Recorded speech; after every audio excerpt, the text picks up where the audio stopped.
It all kicks off when strange monoliths just drop from the sky all over the city. Then, protective barriers activated, forming a massive pillar of energy. But monsters known as disaster beasts invaded the human world. Just like that, a horde of bizarre and terrifying creatures appeared, unleashing chaos. In the middle of the confusion, a father sacrifices himself to protect his son from an attack. The city was in absolute pandemonium, with people running for their lives and getting attacked.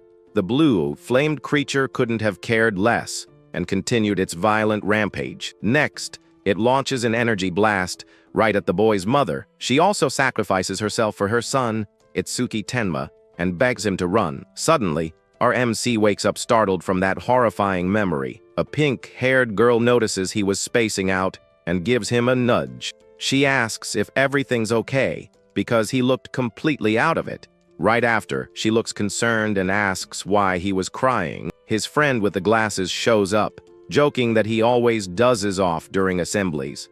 Meanwhile, a man on stage is talking about the war from 10 years ago. The friend explains that's Mendo Izumi, the commander of the northern continent. He also mentions that Mendo was the very first awakened in history, and that even humanity's strongest hero was once his student. Mendo reveals that touching a monolith can awaken powers in normal people. Finally, he says he's there to turn them all into awakened for the war. Immediately, a monolith shoots up from the ground, surrounded by golden energy. The students go absolutely wild at the chance to finally become awakened. Itsuki's friend is super hyped, but our hero looks dead serious. Then, our guy starts walking toward the stone, ignoring everyone around him. The pink-haired girl gets worried about his strange behavior. With a sinister look and glowing red eyes, he says the day has finally come. The crowd starts touching the stone, but nothing happens with the first student. Others comment that if even the record-breaking athlete couldn't do it, they don't stand a chance either. Several other students try their luck, but they all fail miserably. The crowd gets discouraged since no one from the school has awakened so far. The guard then calls the next in line, a guy named Hikaru Oshi. The students get worried because Hikaru is a known bully, and the stone starts to react. Suddenly, the monolith unleashes blue lightning, and Hikaru starts floating in the air. A screen displays his stats, and he gets all cocky for awakening lightning powers. A blue-haired woman reports that his stats are well above average. All smug, Hikaru asks if the old man Mendo has anything to say to him, but out of nowhere, our MC shows up and places a hand on his shoulder. The bully gets furious and screams for Itsuki to get his filthy hands off him right now. The people in the audience see that Itsuki cut the line and figure he's in for some serious trouble. Our hero then touches the stone, and the woman feels an intense emotion coming from him. As Itsuki touches the stone, the woman notes that his determination is on a whole different level. Even Mendo is surprised by the energy he's feeling from the kid. Our MC then relives the image of the creature that traumatized him in his mind. All of a sudden, a massive column of light erupts from the monolith, engulfing our hero. The energy transforms into a giant flower that covers the entire school grounds. The crowd is completely jaw-dropped by the light show, which is way bigger than Oshi's. His friends are super proud and happy about his impressive awakening. Mendo realizes that this phenomenon only occurs with the rarest class, the Order Breaker. Meanwhile, the bully Hikaru can't believe what's happening. Itsuki then wakes up in a strange place, wondering if he has finally awakened. He's sitting in the middle of the energy flower that formed in the real world. A status screen appears, showing his class as Order Breaker and his gift as Nirvana. But when he looks at his attributes, every single one of them is at 0. However, his Nirvana gift activates, boosting all of his stats by 200 points. Our guy figures out that even without leveling up, he can get strong in a different way. Outside, the light is so bright it's blinding everyone nearby. Slowly, the silhouette of a person begins to emerge from within the light. Ushi is shocked when he realizes the person coming out is Itsuki. The blue-haired woman can't believe his stats, and Mendo says, without a doubt, Our hero is the strongest rookie awakened in all of history. The screen displays our hero's stats with the total of 800 points. The school crowd goes wild, and the principal calls it a historic achievement. But the bully Ushi gets all salty and furious because the guy stole his thunder. So he unleashes his electric rays on everyone and calls Itsuki a loser. Next, Ushi leaps and prepares his new move, the Silver Serpent, for an attack. Our hero's system detects the skill and activates over mimesis to analyze it. The analysis bar starts climbing super fast while our guy stays completely calm.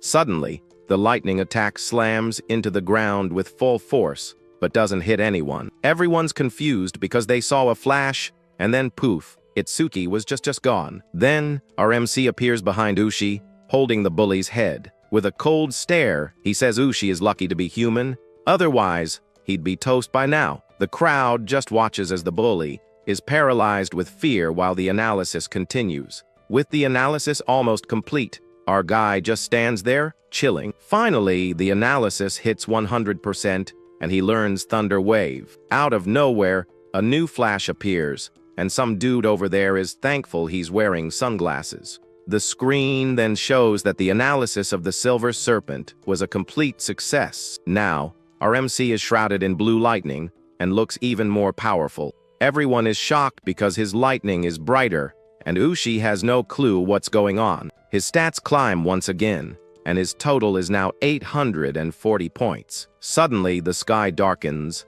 and it starts to rain as something strange falls from above. A new, dark monolith appears in the sky, shooting purple lightning everywhere. The blue-haired woman tells everyone to evacuate, and Mendo thinks he's the target. She's terrified and says they should run too, since they aren't fighters. But Mendo says if they run, everyone will panic, and then he points at Itsuki. While all the students flee in terror, our hero walks toward the danger. The monolith then crashes to the ground with a huge impact, kicking up a ton of dust. His friend Riku yells that a disaster beast is coming, but Itsuki doesn't even flinch. Riku and the pink-haired girl say he's just a rookie and shouldn't be fighting. RMC looks back and with a calm gaze asks them to trust him. So the two of them run while the boy prepares to face the threat alone. With a sinister smile, our hero is pumped for his first real fight. He reveals that this is the same creature that killed his parents, and this is his lucky day. A blue flame skeleton emerges, and the screen shows its stats at 295. Our guy is eager to test out the skill he just copied from the bully. Without wasting any time, he charges straight at the monster using his lightning. Itsuki gathers the energy in his fist and says he won't let anyone else die. Then he lands a lightning punch right in the skeleton's chest with all his might. The blow is so powerful it blows up everything around them and sends the monster flying. The blue-haired woman is shocked that Itsuki defeated the beast in a single hit. However, Mendo explains that his speed is great, but it's not enough to win. Mendo says the skeleton's second skill burns everything it touches with blue fire. Seeing his friend in danger, Riku and the pink-haired girl scream in desperation. Meanwhile, the bully Ushi laughs his head off, saying the kid's about to turn to ash. But our hero's system activates and begins analyzing the monster's fire attack. The blue-haired woman worries, because not even a level 10 awakened could take that. She mourns the death of the genius while Itsuki feels the searing pain of being burned. He then remembers his mother, who suffered the same way before she passed. However, Mendo watches everything calmly, knowing the kid has a trick up his sleeve. Our MC's body is consumed by the flames, but the analysis hits 100%. The guy in sunglasses loses hope, but the blue lotus flower appears again. Itsuki is healed inside the energy and wonders what skill he'll learn now. The screen shows he's gained the black ice wall, and his stats have increased. Then the blue lotus flower glows intensely around our hero. He floats inside it, completely recovered and stronger than before. His friends and the audience cheer because the kid just pulled off a miracle. The woman wonders about his recovery, and Mendo says he's a special kind of breaker. Mendo is curious to see what the limits of this incredible regeneration are. The skeleton doesn't like this one bit, and attacks with its blue flames once more. But our hero uses his new skill and creates an armor of black ice around his body. The flames hit the boy, but he seems to be protected by his new defense. Inside the flames, his ice armor completely shields him from the attack. Then he uses his new ability and charges forward with a dragon of ice and lightning. Next, our hero creates a giant ice sword with his new skill, and with a single swing, he slices the disaster beast with ease. The students are shocked by the kid's speed. He vanished and reappeared in an instant. The bully Ushi can't believe it, and the woman wonders if he's really a rookie. The armor and weapons he creates are a god-tier ability. His friend Riku yells his name and runs toward him, incredibly relieved. He gives him a happy hug for his victory, and our hero asks where Sayo is. Riku says she was right there, nearly in tears, but disappeared after the fight. Our MC looks at the crowd and wonders if she got mad. Mendu then tells Choha to clean up the mess, because he's taking the kid with him. His friend tries to calm him down, saying she just went to touch the monument. Suddenly, Mendu appears and calls our hero by his full name. The commander and the strongest rookie in history stand face to face. The crowd gossips about whether he'll become Mendu's student but thinks it's impossible. Riku gets nervous about the situation and makes up an excuse to get out of there. Mendu then tells our hero that he's a very special boy. Itsuki is confused and doesn't understand what the commander means by that. Then the old man reveals that he can feel the anger and hatred in his heart. Mendu wants to know the reason for so much hatred, and our hero begins to open up. He explains that it all started 10 years ago, when his parents were attacked by a beast.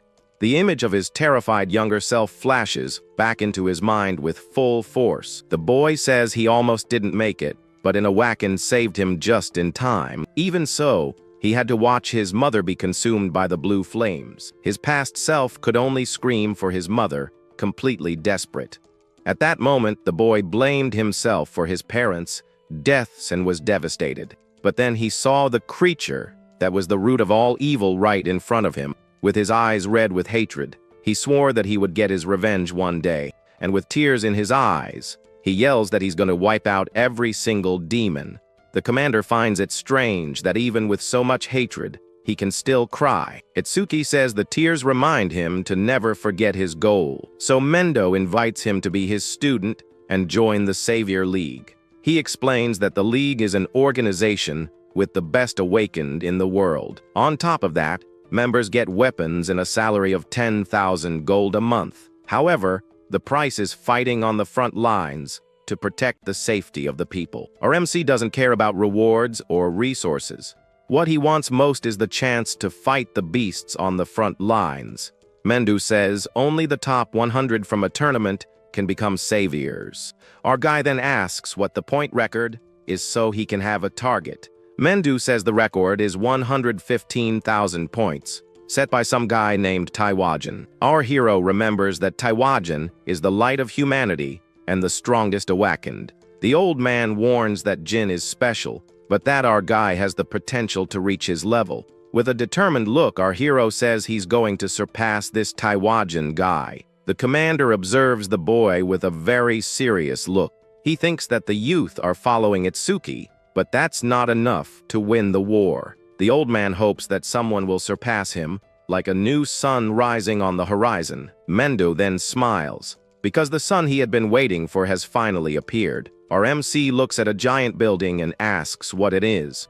The commander explains that the monuments connect this world with the world of the beasts. So if they only kill the creatures and leave the stone, more of them will come. That's why the building serves to isolate the monuments and also as a training ground. Our guy asks if it's a training facility, and Mendu confirms it's a stage.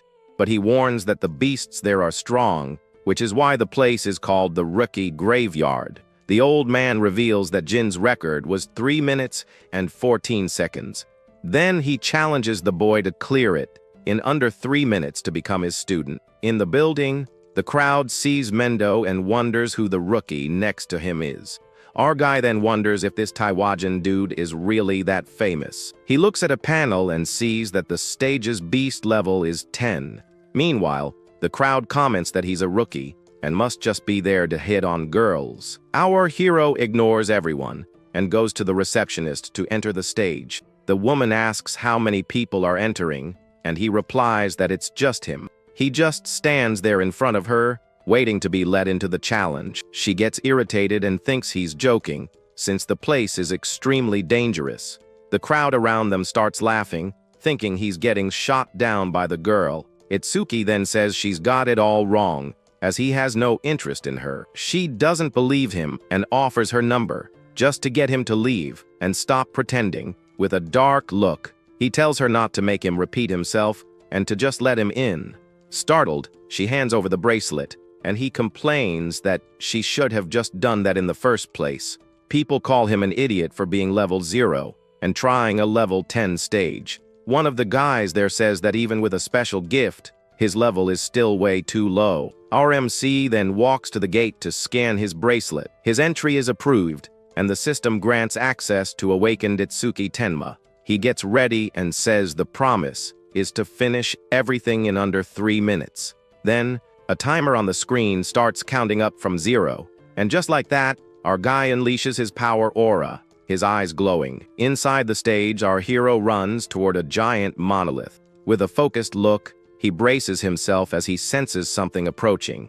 Then, a level 4 wooden creature appears and attacks him with everything it's got. But our guy summons an ice axe and counter, attacks instantly. He slices the monster in half and taunts the others that are nearby. Suddenly, a horde of identical creatures appears, surrounding our MC. Outside, Choa questions Mendu about the stage he chose for the kid. She says that surpassing Taiwajan is impossible, and the old man teases her about her choice of words. The woman then remembers when she saw Taiwajan defeat a level 97 beast. At that moment, his eyes were cold and didn't seem human at all.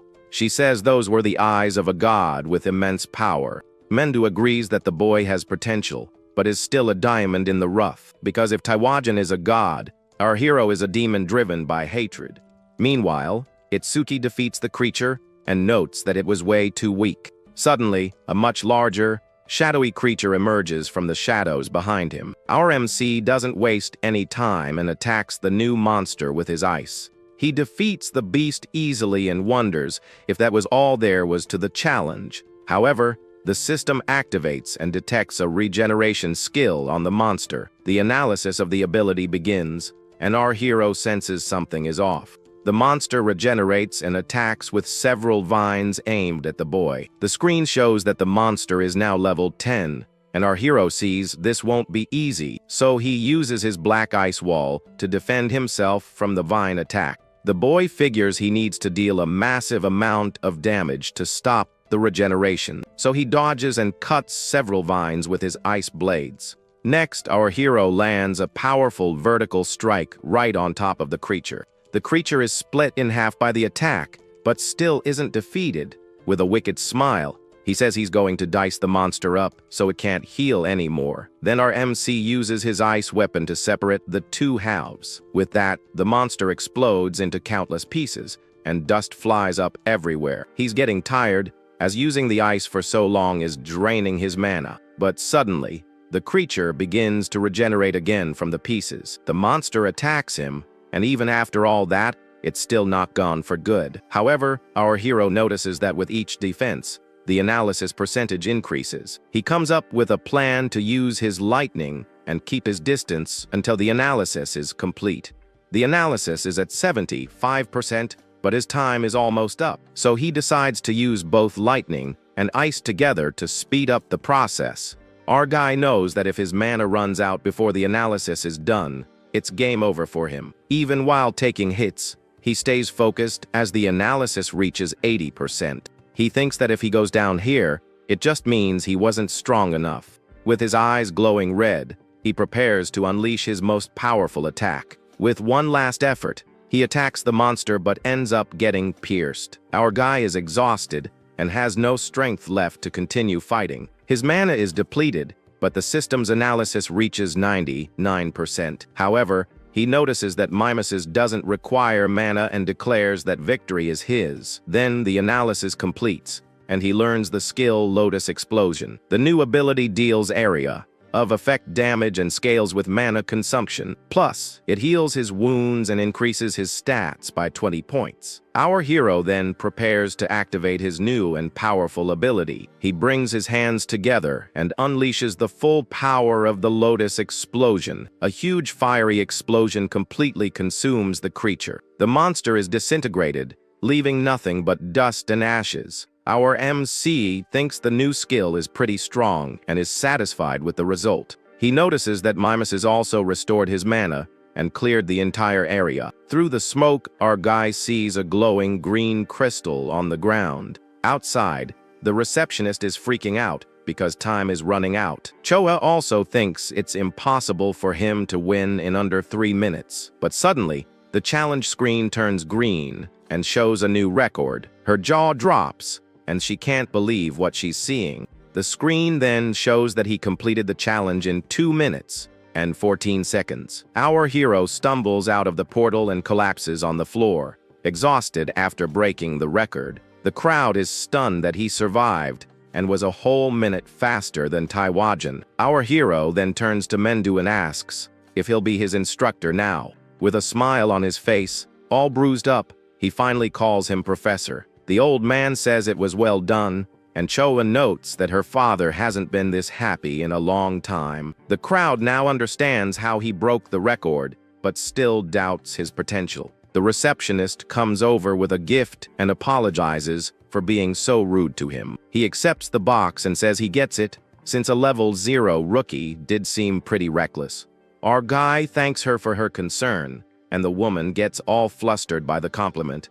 Suddenly, Choha announces she's heading out with the commander. She scolds him for getting cocky just because he became a student, and Mendu suggests raising the difficulty. The commander says he can now challenge an advanced stage, and the boy is intrigued. As they walk, the old man explains that level isn't the most important thing with beasts.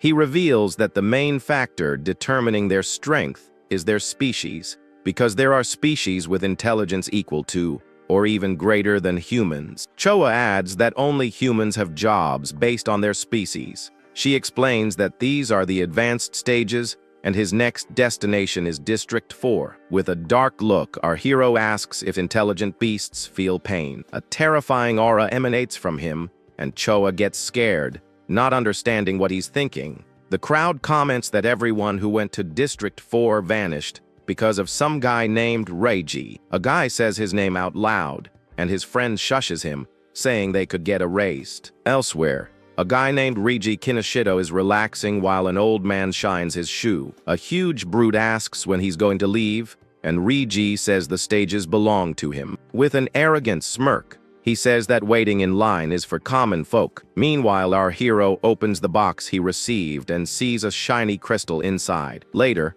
he's with Mendu and Choha, and realizes the crystal is from that moment. The boy shows the item and asks if the commander has ever seen a karma stone before. He says a similar stone, but a different color, dropped after he beat the beast. Our MC then takes out the green crystal to compare it with the other one. Choa is shocked because that's an intermediate karma stone. She explains that karma stones are also known as experience stones, because when a beast is defeated, it releases a substance called karma. This stone allows you to absorb karma to level up more easily, but she finds it strange, as these stones shouldn't form naturally. Mendu then says it was probably because of our guy's gift. He asks about the gift, and Choa confirms that the boy didn't level up. The commander explains that the karma wasn't absorbed, but it didn't just vanish either. So, he theorizes that the karma from the beast at the school was absorbed by those present. Choa understands that the creature's experience was split among all of them, but in the stage, the karma solidified because it had nowhere else to go. Choa then asks how his stats increase if he can't level up. Mendo then scolds Choha for the nosy question about his stats. He also announces he's leaving for a conference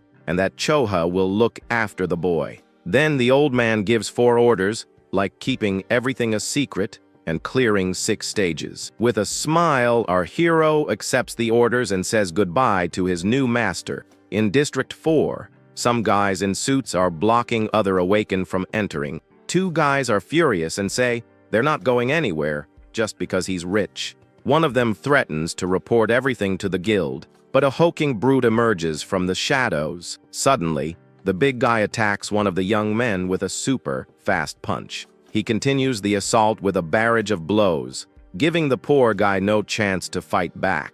The brute finishes the attack with a powerful strike that sends the young man flying. His friend is shocked because his earth spike skill didn't even scratch him. The big guy uses an ability that makes his skin hard as metal and charges forward. The young man panics because his technique can pierce anything, but it didn't work. Without mercy, the brute grabs the young man by the neck and lifts him into the air. Then he slams him to the ground with force, leaving him out of commission. The crowd recognizes him as Takuruoga, one of Reiji Kineshita's 4 pillars. He then threatens anyone who tries to enter the stage without permission, and says that anyone who resists will meet the same fate as the 2 on the ground. His buddies in suits ask him not to go overboard with the students, but Takeru just grunts and drops the young man on the ground in disgust. Suddenly, our hero and Koa arrive and help one of the fallen guys. The crowd thinks he's in for it for being level 0 and ignoring the warning. Takeru gets furious and yells at the newbie to get out of there, or he'll get a beating too. Our guy understands that to get in, he has to defeat him, and Choa tries to intervene, but he stops her because his master told him to do what he believes is right. So our MC asked her to take care of the injured while he handles the situation. Takeru gets annoyed by the level 0 kid's audacity, and a red aura flares up. He boasts about being level 12 and having over 600 stat points. Even so, the brute gets tense from the pressure coming off our hero. His eyes widen as he sees the boy charging right at him. In the reflection of his pupil, our MC rushes forward to attack. Without giving him time to react, he lands a punch right in the bully's face. The crowd is shocked because his speed is surreal for a level 0. Our hero's fist sinks into Takeru's metallic face with force. However, the brute grabs his arm and compliments the kid's speed. Then he says he's lacking power and throws him away with a counter attack. Our MC realizes he needs to use his Thunder Wave to increase his agility. His system then activates Mimesis to analyze the metallization skill. He gets up and realizes he needs to take this fight seriously to win. His plan is to dodge the attacks and aim for the fleshy parts of the enemy. With a burst of speed, our hero charges at the brute with everything he's got. Takeru calls him a weakling and says he has neither power nor speed. Our guy then decides to use Thunder Wave to get even faster. He unleashes his lightning, and Takeru is startled by the lightning element. Then, a flurry of electric punches hits the enemy, and the analysis bar shoots up. The crowd doesn't understand how he's using skills from another class and is amazed by his speed. Takeru gets desperate as he can't defend himself and fears he's going to lose the fight. He yells for help from his goons, but they don't do anything. With no other choice, the brute decides to use his most powerful technique. With a roar of fury, he unleashes all his energy to transform. His entire body turns to metal, and he thanks our hero for forcing him to evolve. He brags that his defense is now over 500 points, and he's even stronger. With a wicked look, he promises a quick and painless match as a thank you. The crowd loses hope, thinking this defense is impenetrable. But our MC theorizes that the transformation drains a lot of mana. Takeru is shocked by the level 0 newbie's sharp intuition. The analysis hits 100%, and the boy says he'll end this in an instant. Suddenly, the blue lotus flower appears, and Choa knows he's gotten stronger. People wonder how he's going to win with a skill that doesn't seem like an attack. He learns Piercing Orb, which ignores defense but is very slow. With a determined look, our hero says he's going to crush the brute's defense. His stats increase, and he fully heals upon acquiring the Piercing Orb. Then he creates the orb and challenges as Takaro to try and dodge the attack. The crowd is shocked that a level 0 skill is breaking through a level 12's defense. The small purple sphere then begins to float slowly through the air. It passes through the crowd at low speed, heading toward the enemy. The people find the attack underwhelming and mock the size of the little ball. Takeru also laughs and says such a weak attack won't even tickle him. He stands there, all confident, thinking this is the kid's trump card. Suddenly, the sphere hits him right in the chest without him even really noticing. The brute is startled to see his metal defense has been easily pierced. With a scream of pain, he watches the sphere pass through his body and come out the other side. Our hero says he only hit his arm because he's human. Otherwise, it would have been over. He then tells the goons to take the big guy to the hospital and get out of there. With a serious look, the boy repeats for them to get lost, once and for all. With no choice, the guys in suits grab their boss and carry him away. With victory secured, the crowd cheers and Choa is super proud. The guys who got beat up earlier invite our hero to form a party. They discuss it,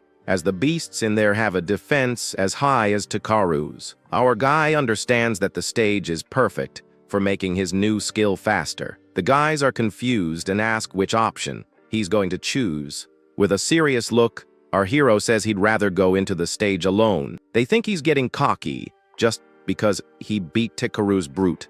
Disappointed, the guy says he'll look for another group since he's not good enough. Choa worries about his mana, but our MC tells her not to worry. She gets all embarrassed and says she only asked so she wouldn't get an earful from her dad. Before leaving, Choa warns that the stone beasts travel in large groups. Our guy then enters the stage, and his entry is approved by the system. He's surprised because the number of monsters is much larger than he expected. Inside the stage, a horde of stone golems awaits him for battle. The screen shows the statues are level 9 and convert all their mana into defense. Our hero then prepares his piercing orb to test the skill's passive. He activates the ability, and a purple energy sphere appears in his hand. The sphere moves forward and hits one of the stone golems right in front of him. The monster is defeated, and the system informs him that the sphere's speed has increased. With a smile, he says he knew it,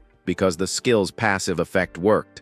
He's surrounded by more stone creatures, but doesn't seem worried in the slightest. With his lightning active, he says that slow targets are perfect for his new sphere. Our hero then defeats 2 more monsters, and his mana starts to get low. Only 3 enemies are left, and the stage boss still hasn't shown up. Our hero prepares to use his piercing orb and take out 2 at once. He then launches the attack with the rest of his mana, and the sphere flies quickly. Next, the boy takes advantage of the distraction to throw himself on the ground on purpose. With a wicked smile, he yells for the monsters to eat his attack. The purple energy hits one of the golems dead on and passes through its body. The system confirms that both were defeated, and the sphere's speed increases. Our MC falls to the ground, exhausted, as his mana is completely drained. He recovers and calculates that his sphere now travels at 5 meters per second. The screen shows that the skill's speed can increase by up to 500%, but suddenly,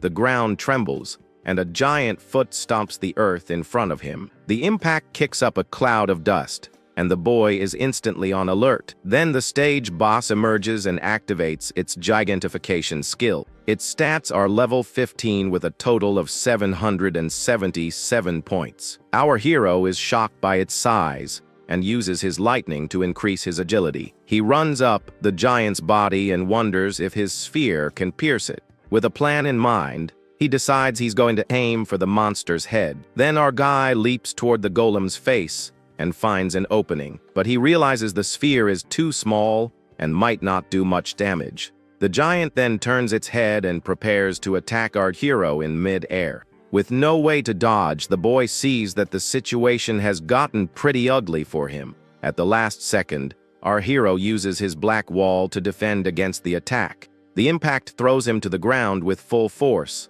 and he feels the giant's strength. Even while taking a beating, he realizes the monster is tougher than he expected. His system activates and begins analyzing the enemy's gigantification skill. Elsewhere, a henchman answers his phone and is shocked by the news.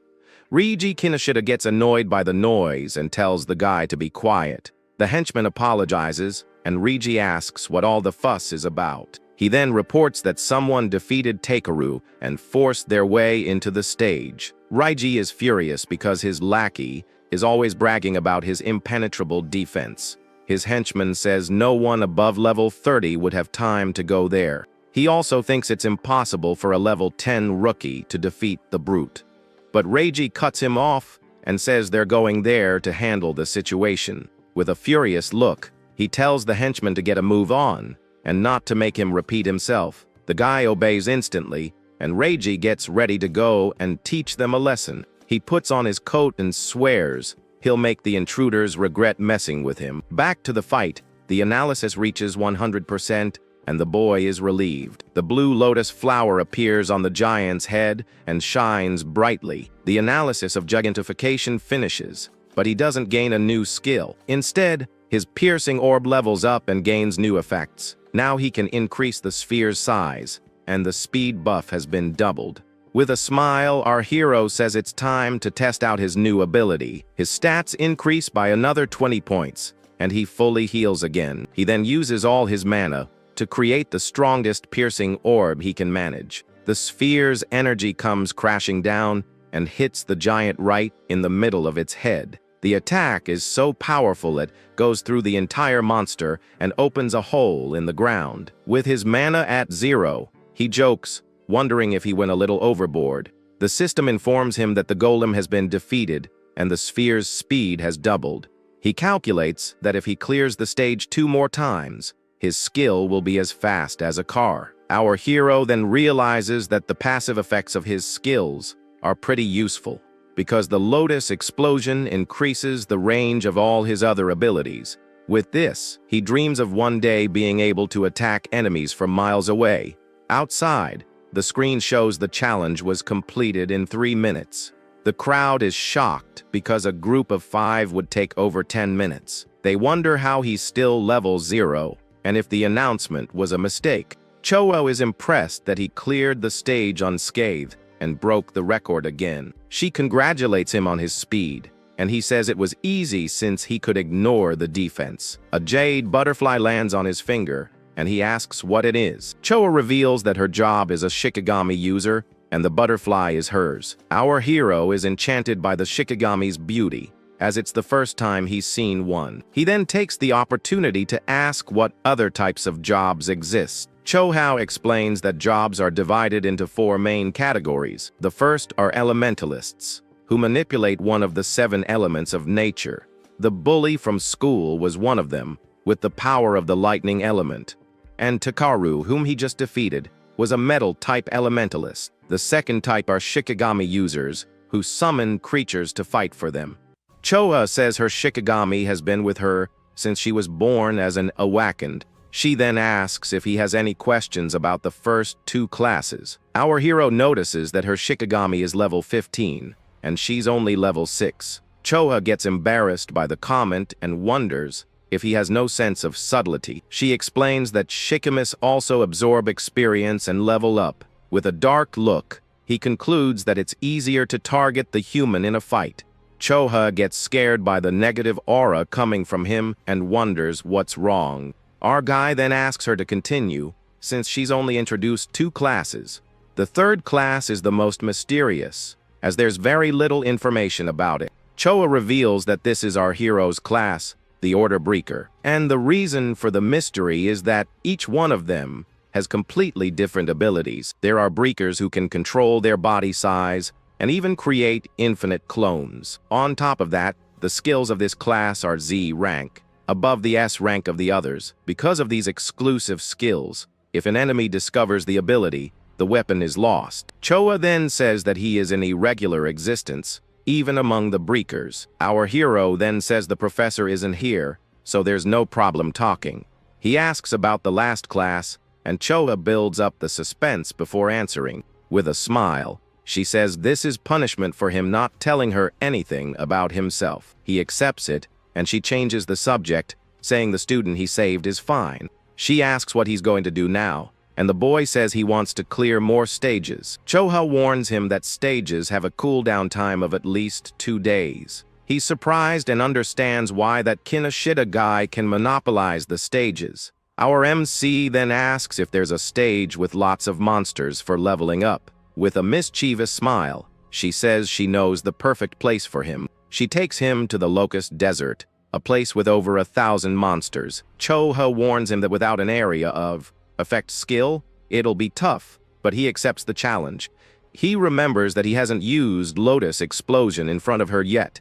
Despite the warning, she's surprised by his confidence and lets him go. The people there think he's got a death wish and decide to leave. A while later, Raiji arrives at the location but doesn't find anyone there. His henchman says the target has already left and cleared the stage in 30 minutes. Raiji is furious because he feels like an idiot for being tricked. He then orders his henchman to call the hunting dog to track the mana. Filled with immense hatred, he vows to capture him alive to make him suffer. In an alley, the young man who got beat up before is hiding and regrets accepting the mission. The young man hides in the alley, thinking he managed to escape and is safe. But suddenly, a giant wolf with red eyes appears and attacks him. The creature bites down hard and lifts him into the air, with no chance to defend himself. The hunting dog appears and says, "It looks like the young man has something to say." The poor guy wonders how he was found, and the hunter answers with a smile. He says his wolf, named Death, has a great sense of smell for finding its prey. The hunting dog introduces himself as Charles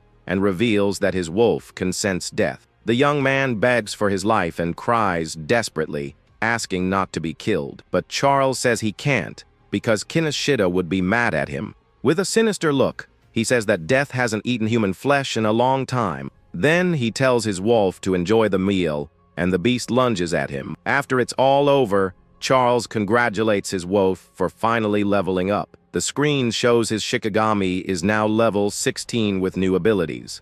He receives a call and reports that the job is done, and the target has been erased. Charles then finds out that the new prey is on its way to the Locust Desert. He calls his wolf and says a new hunt is about to begin. Meanwhile, our hero arrives at the stage and wonders if this is the right place. He sees wheat fields everywhere and doubts there are that many locusts there. Cho explains that the beasts choose environments they like to invade. She also warns that the stage is so dangerous there isn't even a receptionist. Our hero finds it strange, as level 13 is lower than the previous stage. Choha explains that the difference is that the locusts here are super aggressive. One slip up, and the awakened is surrounded by an infinite swarm of insects. And in the end, the person becomes locust food, with only a skeleton left to tell the tale. With a smile, our guy says a place full of monsters was exactly what he wanted. He assures her he's not desperate to become insect food anytime soon.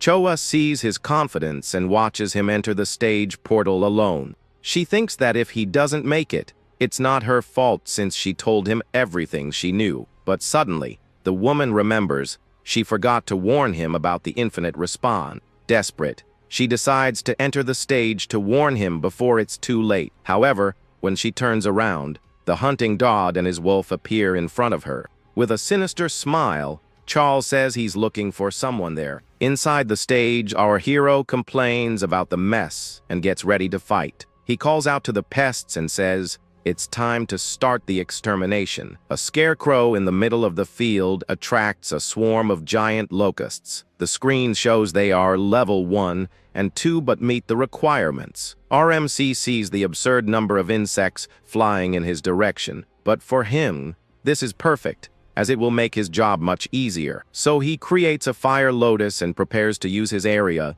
of effect skill. With his ice armor on, he waits for the insects to get close before attacking. With a shout, our hero activates his Lotus Explosion and unleashes the energy. A massive explosion sweeps across the field, defeating hundreds of locusts at once. He just stands there as the insects turn to dust, and the system confirms the kills. His skill now has a range of 10.5 meters and has already accumulated 110%. He calculates that if he defeats 100 per shot, he can increase his range by 1,000%. With his man almost full, he laments the cooldown time of the previous stage. Suddenly, he realizes the challenge success notification hasn't appeared. His system activates and begins analyzing a new skill called Matriarch's Will. Our MC wonders if there are any survivors left after the explosion. Then a new swarm of locusts emerges from the ground and charges toward him.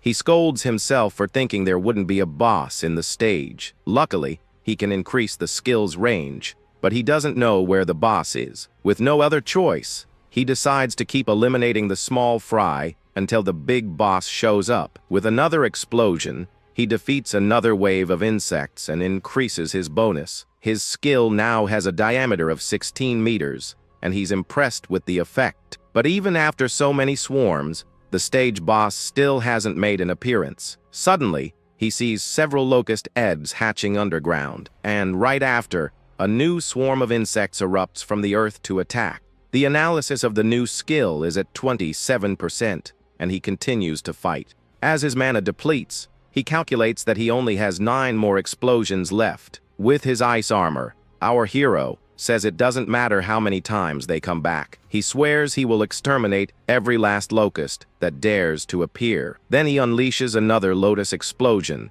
and defeats another swarm of insects. Several notifications pop up on the screen, confirming the monster eliminations. He keeps attacking, and the multiplier on his area of effect skill increases more and more. His lotus explosion now has a diameter of 54.5 meters. He's already defeated 9 waves of insects, but only has enough mana for 1 more attack. Even so, the locusts keep coming and seem to be endless. He gets frustrated because the stage boss still hasn't shown up for the fight. Our hero thinks about retreating but gives up on the idea, as that would be a loser's mentality. With a determined look, he says no matter how many come, he will finish them all.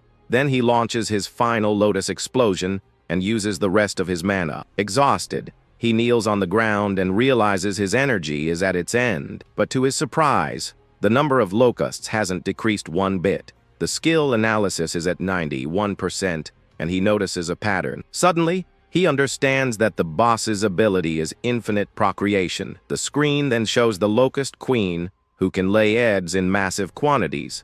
He knows that if he doesn't kill the source, he'll be fighting forever until he drops. The analysis finally reaches 100%, and a blue sphere of energy appears. He learns the skill Mana Sense, which allows him to feel the flow of energy. With the new skill, he realizes his detection range exceeds 1,000 meters. With a smile, he says the passive is perfect for farming in this stage, but he decides to finish up quickly, as he doesn't want to keep Choha waiting for too long. His stats increase by another 10 points, and he fully recovers. The screen shows his total attributes are now at 1,120 points. Then he uses his Mana Sense to locate the stage boss. With the ability active, he finally finds the hidden Locust Queen. With his eyes glowing, he says he's found her and prepares to attack. He launches his piercing orb towards the queen with a confident smile. The purple sphere flies at high speed, and he yells that hiding is useless. With the Lotus passive, his sphere can now reach the target from 120 meters away. The attack hits the Locust Queen dead on, piercing her with no chance of defense. The monster tries to fight back, but our hero appears in front of it with his lightning. With a victorious smile, he says it's checkmate and prepares the final blow. He uses his ice blade and cuts the queen in half with a single strike. With the queen defeated, the locust swarm descends into total chaos. Our hero then says not to worry, because they're about to join their mommy. With his flames, he prepares to exterminate the rest of the swarm once and for all. His lotus explosion now has a radius of 65.5 meters. The screen shows that the range of his piercing orb has also increased to 131 meters. With a smile, our hero says the harvest was great, and he can't wait to come back. The screen then shows he broke the record with 17 minutes and 7 seconds. He thinks Chohao must be super worried, and that he's going to get an earful from her. Even so, he finds her serious side cute and steps out of the portal to apologize. But suddenly, his eye turns red, and he senses that something is very wrong. Outside, the hunting dog is holding Choa hostage by the neck. Charles says if she survived alone, then she must be the person Reiji is looking for. Our hero is furious and tells the hunter to get his filthy hands off her right now. The villain then laughs and calls him an arrogant rookie for being just a level 0. With his lightning active, Our MC charges at the enemy with everything he's got. Charles is startled by his speed and feels death approaching. But the wolf, Death, jumps in front and takes the lightning punch for its master. The system activates and begins analyzing the B-rank Shikigami Death Hound. Our guy understands that the guy in the hat is a Shikigami user like Choha. The analysis climbs to 12%, and Charles praises our hero's moves. He understands why Takeru lost but brags about having death and a hostage. Our hero yells Choha's name and stops his attack so he doesn't accidentally hurt her. The wolf takes the chance and lunges at our MC. Charles brags that his wolf's bite can crush any defense. He's then surprised because our hero doesn't defend himself and instead faces the beast. Our hero then uses his piercing orb and throws it right into the wolf's mouth. The purple energy blows the creature's head clean off in a brutal scene. The analysis shoots up to 77%, and the wolf falls to the ground, defeated. Charles is shocked and wonders if the newbie doesn't know the basics about Shikigamis. He then brags that his wolf, Death, has a respawn skill and is already coming back. With a wicked smile, he orders the creature to devour the boy at once. Our MC then activates his mana sense to predict the attacks. He dodges the wolf's bite, and the analysis continues to climb rapidly.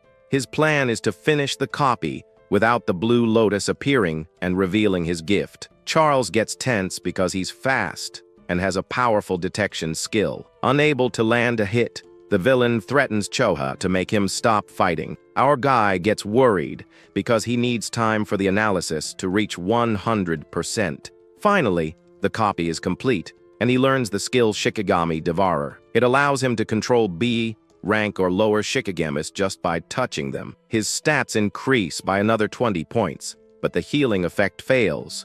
However, he doesn't care since he had already recovered from the previous challenge. The new ability allows him to steal the Shikigamis of other users. With a smile on his face, he gets ready to take the enemy's dog. With a blue aura, he dashes forward and places his hand on the wolf Death's head. Then he kicks it away, and the Shikigami begins to glow intensely. Charles gets mad at his useless wolf and complains about all the XP he spent on it. Then he threatens Choa again and says he'll break her neck if he resists. But the injured girl tells our hero not to worry about her. So our guy raises his hands in surrender and yells for him not to touch her. With a mocking smile, Charles says she wouldn't have gotten hurt if he had just obeyed. Our MC then asks why he's the target, as he doesn't remember having any beef. The hunter reveals he was sent by Reiji Kinoshita to capture him without permission. Our hero understands he needs to have a little chat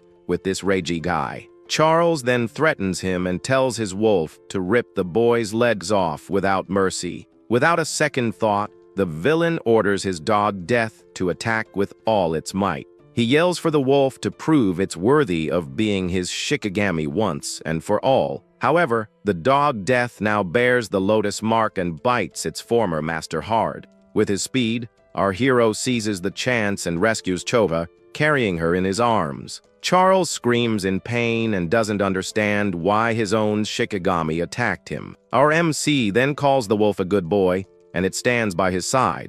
Holding the girl, he swears he'll make the villain pay 100 times over for her pain. Terrified, Charles begs and says he was just following orders and even offers to help. With his eyes red with hatred, our hero says that's a great offer, but he points out that the hunter's guard is completely down right now. Then a giant pillar of ice erupts from the ground and hits the villain with full force. With a cold look, our hero says he had his chance, and now it's over. But he warns that taking down Reiji is a job for him alone, not for his new wolf. Terrified, Charles cries and begs for one more chance, saying his hand slipped. Ignoring the crying, the dog Death lunges forward with its red eyes full of pure fury. The hunter panics and tries to remind the wolf that he was its former master. Without hesitation, the creature opens its mouth and prepares to devour its old owner. While the wolf takes care of business, our hero asks someone if the show was good. He then questions how long the person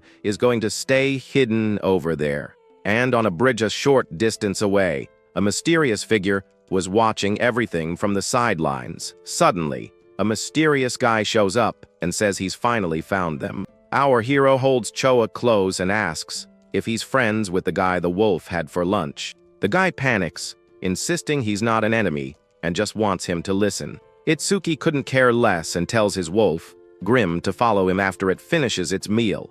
Iberia is shocked that even a rabid dog obeys him and sees a chance for help. So, he introduces himself as Iberia and recognizes him as the guy who beat Takeru. He then offers help with creation stones and even weapons. But our boy just ignores him and keeps walking with the injured girl in his arms. Iberia is confused, thinking anyone would jump at a reward like that. He then remembers his old man saying that rewards need to be useful, like medicine for the wounded or a blade for someone seeking revenge. Suddenly, it clicks, and with a smile, he finally knows what to do. He runs up, warning that if our boy keeps walking so slowly, the girl isn't going to make it. Iberia reveals that, luckily, he has a healing item and can save her right now. Our protagonist stops and stares at him, surprised, asking if it's for real. He assures him the healing is an instant, but will definitely save her life. Itsuki then lays her on the ground, and the guy starts wrapping her wound with the item. Our hero asks if that thing is an artifact, and Iberia realizes he's a total newbie. He explains that modern weapons are useless junk against the disaster beasts. That's why artisans create artifacts, which are divided into 4 categories. Common artifacts are like basic weapons, but they can hurt beasts and the awakened. Rare and epic ones boost your stats and can even have special effects. And finally, there are unique artifacts, which are the pinnacle, with incredibly powerful abilities. Iberia explains that artisans are rare, so they're highly respected by everyone. Our hero deduces that his father must be an artisan, but Iberia starts bragging. Apparently, his old man made 3 of the 10 unique artifacts that exist across the 5 continents. Because of that, his dad is known as the King Artisan of the North. But Iberia gets annoyed because our boy doesn't seem to care about the story at all. Our protagonist was actually analyzing the crossbow the hound left behind. With the weapon in hand, he thinks about how he can use it to save his mana. Iberia then says the weapon is a rare artifact, and that it generates its own ammo. Suddenly, the crossbow vanishes, and he explains that artifacts can be stored in subspace. Our hero thanks him for the healing, and says he now needs to find Raji Kinoshita. The guy is startled, since going against Reiji in District 4 is a seriously gutsy move. He then reveals they both have the same target, and our boy asks why. Iberia invites him to team up for the Saviors Tournament. Itsuki wonders what the tournament has to do with this Reiji guy. Turns out, the qualifiers will be held in District 4, which is Reiji's territory, and as the boss's son, he wants to qualify so he doesn't embarrass his family. That's why he's monopolizing the stages, and our hero asks why he should team up with him. With a serious look, Iberia begins to explain why he's in such a hurry. He says that ever since he was a kid, he watched his father forge incredible artifacts. Because of that, his dream was to become an awakened and fight with his dad's creations. And when he awakened a month ago, he asked for an artifact, but his father said no. After a ton of begging, his old man gave him a condition past the qualifiers. With a determined look, he shouts that he's going to pass the tournament no matter what. Our hero then says that with such a famous dad, he shouldn't need a level 0, but his old man forbade him from using his name to get help from powerful people.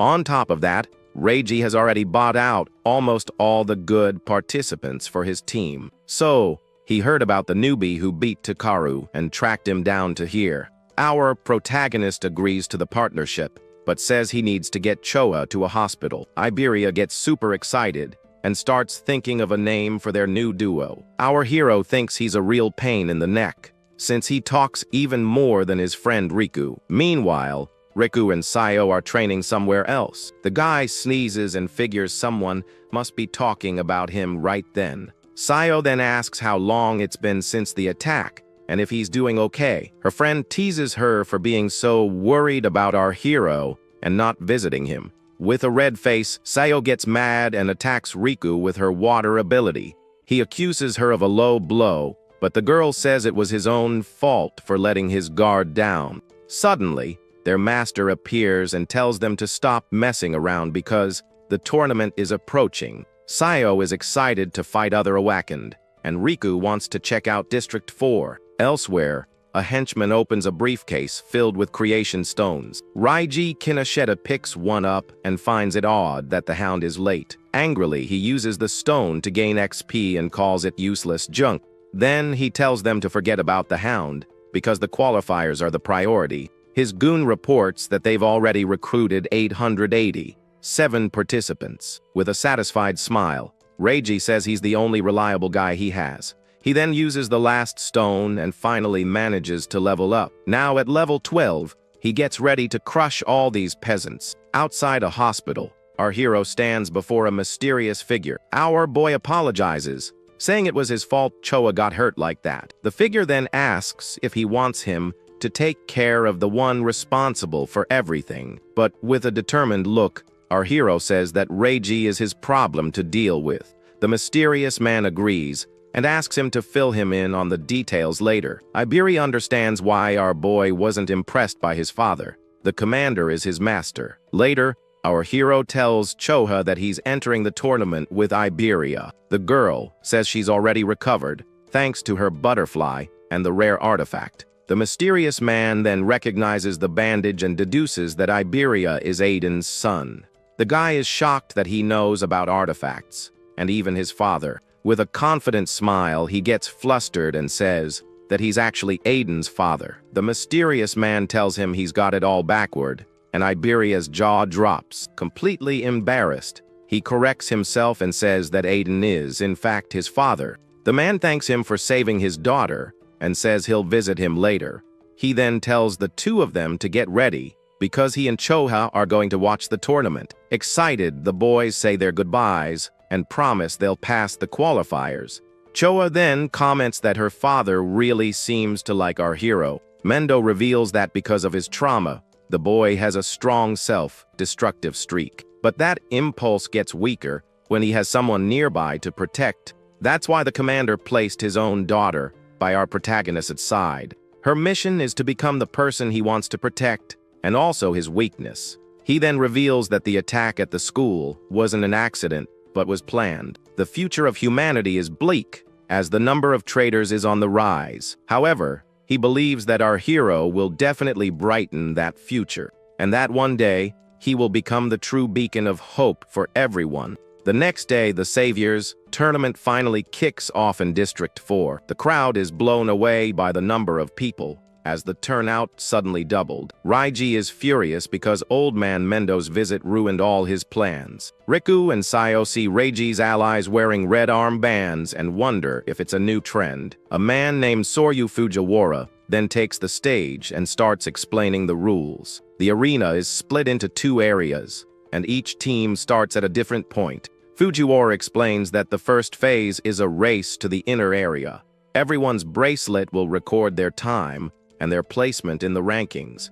Riku thinks the rule is pretty brutal, since thousands of people are going to be eliminated. Iberia then points to a big screen, and the announcer says they can bring 2 tools. Meanwhile, Raiji Kinoshita orders his goons to sabotage anyone who gets in front of him. Iberia comes up with a plan to get into the inner area and catch Reiji by surprise. But suddenly, the guy's jaw drops, because our hero didn't hear a word. Our protagonist simply walked up to Reiji's group and stared them down. Without a care in the world, the announcer finally declares the start of the first stage. Fujiwara is happy to see so many young people, but he knows quantity isn't quality. A guy named Sho Heighten says that back in the day, there were people over level 15. But actually in his year it was just him and the famous Jin Taiwa who participated. Shu finds it all a bore without a rookie like Taiwa, and Fujiwara says geniuses are rare. Then he asks about Mendo's new student who defeated a skeleton. The commander,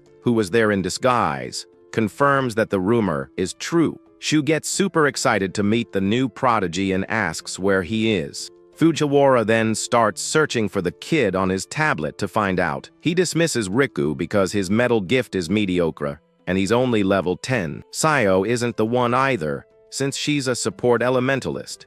So he figures the student must be some girl named Hana Hanyu with an abnormal level of 16. Fujiwara finds it strange that Hana has the highest level, but Mendu doesn't seem to care. Shu then asks if any level 0s are participating, and he confirms that there is one. Meanwhile, Riji and his goons are mocking our hero for being a level 0. With a cold gaze, our protagonist summons his crossbow and stares everyone down. Riji then recognizes him and asks with a smirk who the heck he is. Our hero then says that the villain has been looking all over for him. Riji can't believe that a piece of level 0 trash defeated his henchman, Takaro. So he orders his lackeys to grab the kid and make him regret it. Without wasting a second, Riji unleashes his lightning and says he doesn't have time to waste. On the other side, Shohiten sees the group and realizes the fight is going to be a blowout. He tells the goons to surrender, saying they might spare their lives. Iberia gets tense, because even if he takes one down, it's impossible to beat the rest. With no other choice, he decides to use his secret trump card to help with the fight.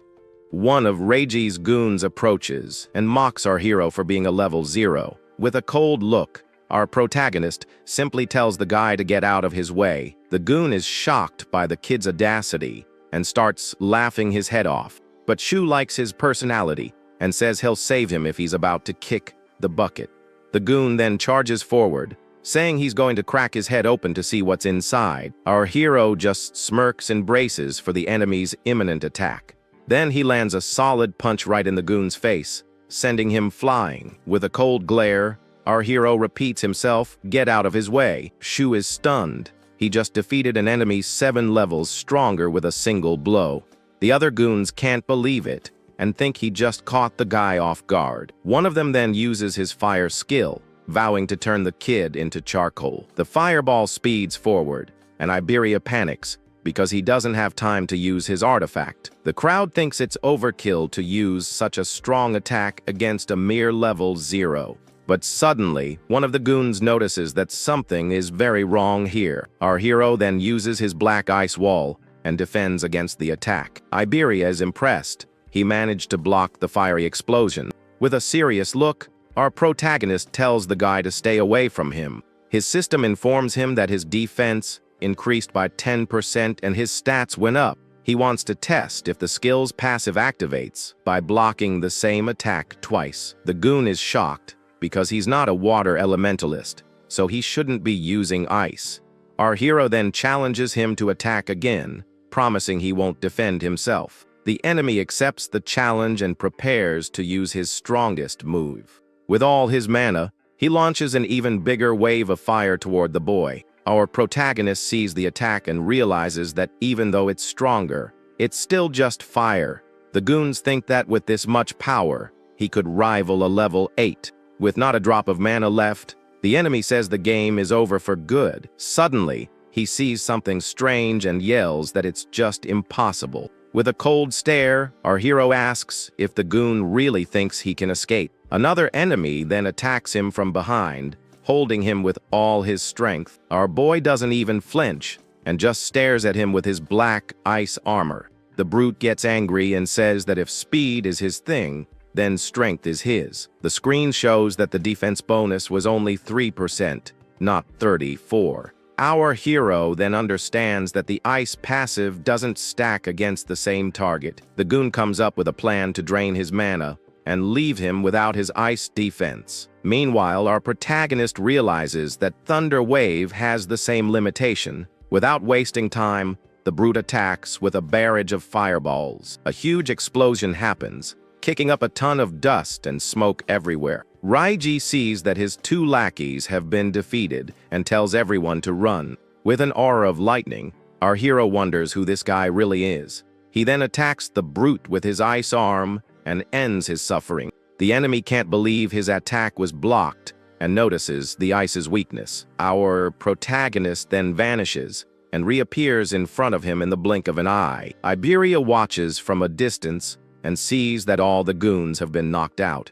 With his test complete, our hero says it's time to end this party. He then activates his black ice wall to absorb the fireballs. His system absorbs the lightning skills, and his stats increase once again. Raiji then joins another goon and uses the skill Silver Serpent. With a smile, Iberia says he thought the fight would be tough, but the kid is strong. A goon lying on the ground wonders who he is, because he sure doesn't seem like a level 0. Our protagonist then looks confused and asks why he said, "The two of us." Iberia boasts that together, they are the duo, Double I, the strongest in the north, but our hero drags him along and tells him they need to get after Kinoshita. The remaining goon can only think about how lame that team name is. Meanwhile, Raiji assumes the level 0 must have already been defeated by his men. However, he remembers that the crossbow the newbie was using was the same as the hound's. Then one of his runners, who thinks he's all that for being fast, overtakes an opponent. The guy brags about his speed, but suddenly, something hits him hard. He falls to the ground and wonders who in the world managed to hit him at top speed. Then Raiji appears and finishes him off with a lightning attack without any mercy. The villain says that's what happens when someone runs ahead of him. He then tells his goons to regroup for the second stage. From the VIP box, a woman with glasses wonders about the arrogance of Genkai's son. Mendu says he can't do anything, as it's not against the tournament rules. Raiji takes advantage of this, using his allies to clear the path and save his stamina. With their help, he can easily pass to the second phase. Arriving at the inner area, he boasts about how surprisingly easy it all was. But suddenly, a blue bolt of lightning flashes, and someone screams his name with fury. Raiji jumps at the voice that shouted his name in the middle of the arena. He then asks who dared to call him, and his lackeys point to the newbie. The crowd parts and our hero and Iberia walk toward them. The goons confirm that it's the same kid they fought before. Raiji can't believe they beat his men and thinks they must have been bribed. With a look of contempt, he asks how far this level 0 trash is going to follow him.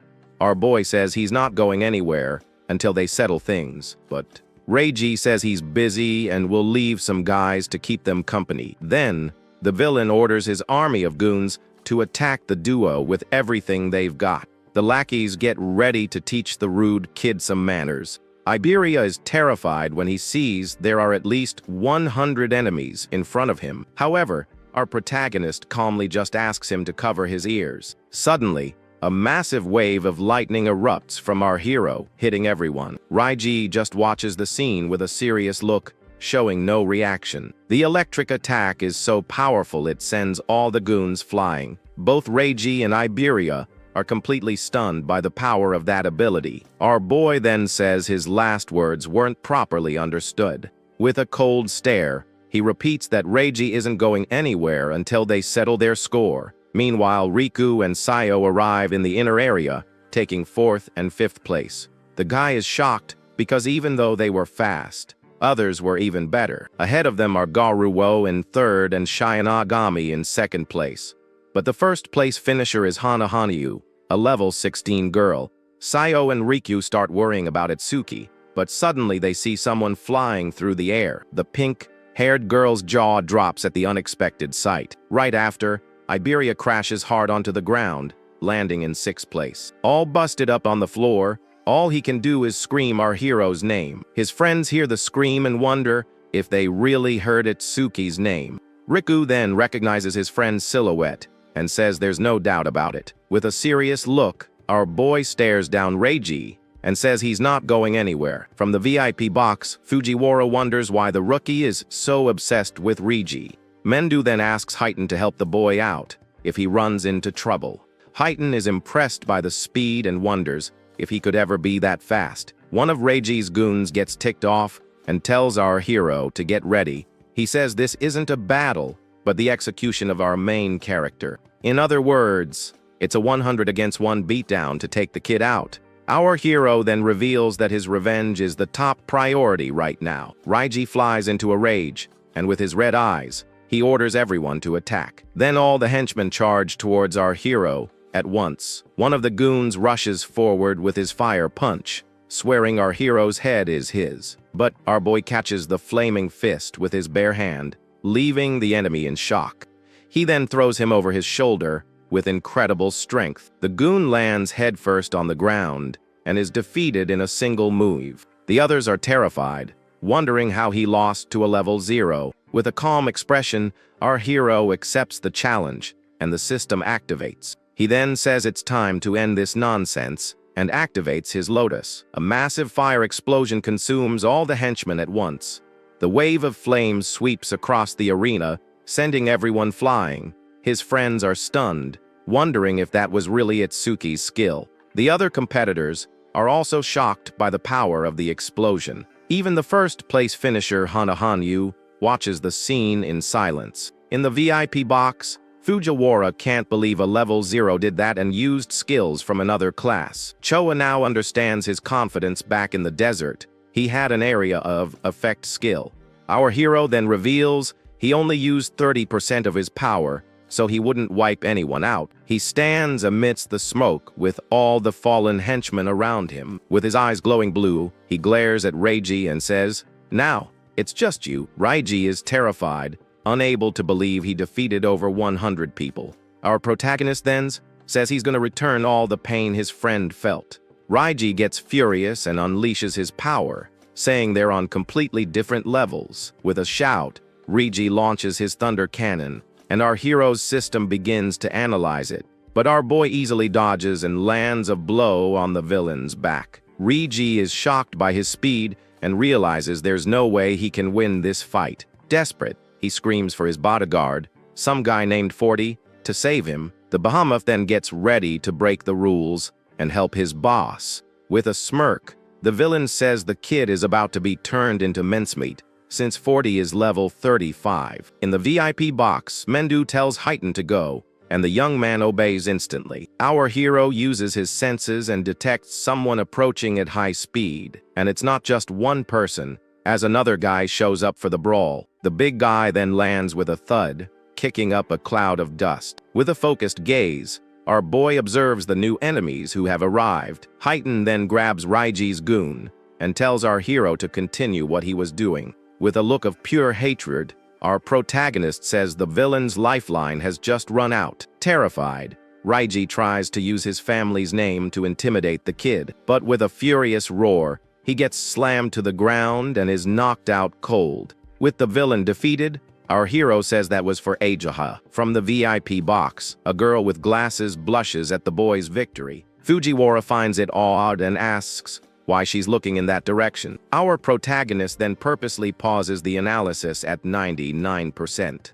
On the other side of the arena, Sayo shouts her friend's name upon seeing him victorious. Our hero then hears a familiar voice and turns around, surprised to see who it is. He sees his friends Sayo and Riku running towards him for a reunion. The pink-haired girl calls for him to come inside and get out of the falling rain. With tears in her eyes, she worries that he might catch a cold. The system then announces that he placed 7th in the first phase. Iberia and Riku arrive and hug the boy, relieved that he's okay. But Riku gets annoyed with Iberia and glares at him with lightning in his eyes. With a smile, Iberia introduces himself as our hero's new partner. The friend with glasses calls him a traitor, and Sayo finds it strange that Itsuki is making friends. Iberia brags about being his partner, but Riku asks for the doe's name. Riku then says they have a team name, and Iberia challenges him to say it. With great pride, he reveals the name is Duo I, but Itsuki tells him to stop. The friend with glasses laughs in his face and says the team name is pretty lame. From the stage, Fujiwara announces that the first 500 have passed, and the rest are eliminated. He explains that in the second phase, everyone will fight alone for 1 hour. Iberia is terrified at the thought of fighting the beasts by himself. In the VIP box, Heighten is excited for the second phase and wants to see what they've got. The screen shows the top 7 finishers from the first phase of the tournament. Next, the gigantic arena for the second phase is revealed to everyone. The group then gets ready and walks towards the entrance of the new challenge. Riku comments that the place is a bit creepy and asks if his friend's level is really 0. The friend with glasses then asks how he gets stronger without leveling up, and our hero just smiles. Sayo gets annoyed and tells the boys not to pay him any mind. Suddenly, the tournament judges appear and Fujiwara asks if everyone is ready. Iberia's jaw drops as he recognizes the people who just arrived. The crowd recognizes legends like Fujiwara and the veteran Heitan. Fujiwara then begins to explain the rules for the second stage of the tournament. He reveals that points vary depending on the difficulty of the monsters, and after each victory they get a 1-minute rest before the next round. The brute Gakuwo, full of himself, says he's going straight for the nightmare class. Our hero then raises his hand because he has a question about the test. The crowd around him scoffs, thinking the kid is going to back out of the fight. Fujiwara then allows the question and tells the boy to say what's on his mind. Our protagonist then asks if the nightmare class is the maximum difficulty. With a smile on his face, Heitan finds the rookie's question quite interesting. The crowd continues to mock him, doubting he could even beat the beginner mode. Fujiwara explains that, in theory, there's no difficulty limit for the beasts. Riku thinks it's pointless to even consider it, since the nightmare class is already so tough. Finally, he reveals that today's points will count towards the main tournament. The group gets excited by the news, and Iberia says he'll have to use his trump card. Our hero remembers Taiwajan's record of 115,000 points. Then the announcer tells everyone to enter the arena for the second phase. Alone in the area, he finds the place looks a lot like the other stages. Suddenly, a pack of level 1 rabid dogs appears to attack. He activates his black ice, wanting to finish off the creatures quickly. In the VIP box, Heitan questions Fujiwara for monitoring the kid again, but with a smile, Heitan says that our hero is much more interesting. Fujiwara gets annoyed with his excitement and says the show is about to begin. With a single blow, our protagonist defeats all the dogs in the arena. Fujiwara is shocked because it took him only 1 second to clear the stage. Heitan then boasts, saying he told him the kid was way cooler. The old man thinks the victory was easy because the next opponent is level 8. A giant fire salamander appears and stares him down with a hungry look. Heitan doesn't think a level 8 monster will be much of a threat to him. Fujiwara then changes the subject and asks to see the other participants. He says that most are still fighting the beginner monsters. The only one keeping the same pace as our hero is the girl, Hanahanyu. Suddenly, the girl with glasses screams in terror, drawing everyone's attention. Our protagonist is then engulfed by the giant salamander's flames. Heitan stops the old man from calling the medical team, as he has faith in the boy. With his black ice activated, our hero protects himself from the salamander's flames. He then uses his ice blade and easily slices the monster in half. The creature is split into 2 parts and falls defeated on the arena floor. The system then announces that it took him 5 seconds, and he earned 500 points. Fujiwara doesn't understand why he took the hit on purpose, and Heitan smiles. Our protagonist then reveals that he needs to use these chances to increase his stats. The screen shows that his defense is now at 434 points. He ignores the rest time and decides to test his defense on the next monster. Heitan comments that this difficulty tests speed and combat sense. Then an electric rhinoceros appears and Fujiwara calls it an Aleki, rhino. If the creature's horn hits him, the awakened would be pierced due to a lack of defense, or they would be paralyzed by the lightning for not having electrical resistance. The old man says that to win, one must use speed and attack when it's tired, but suddenly, he's shocked by our hero's unexpected move. Our protagonist simply walks up to the beast and touches its horn. With a smile, he says that horn is perfect for testing his defense. The rhinoceros gets angry and unleashes all its electrical energy for an attack. With a single blow, the creature sends our hero flying with its horn. Our boy is then launched high into the air by the force of the impact. From the VIP box, the girl with glasses screams his name, horrified by the scene. Heitan comments that the boy's actions are unpredictable, but always seem to work out. An explosion of ice occurs, protecting our hero from the rhinoceros's attack. The system informs him that his agility increased by 5% from the hit. With his eyes red, our hero says it's time to settle this. He then activates his thunder wave, and his agility increases by 50%. The rhinoceros gets angry and prepares to charge the boy once more. Our protagonist then dodges the blow and gets ready to counter-attack. With his ice blade, he defeats the beast and earns 1,000 points in 7 seconds. Heighten is impressed by his speed and thinks he didn't even use his full power. Mendu, who was there in disguise, reveals that the next monster is very dangerous. The creature has sharp claws that can tear enemies apart in the blink of an eye. On top of that, its giant mouth spews iron chains and swallows everything it sees. Its body is also covered in a very tough exoskeleton armor.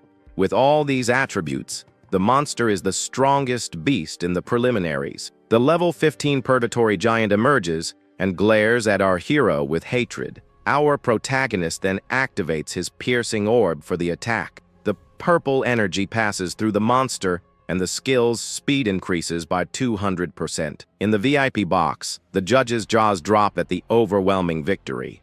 The screen then shows that the orb's speed has increased by 900%. In just 3 seconds, he earns 5,000 points and moves on to the next challenge.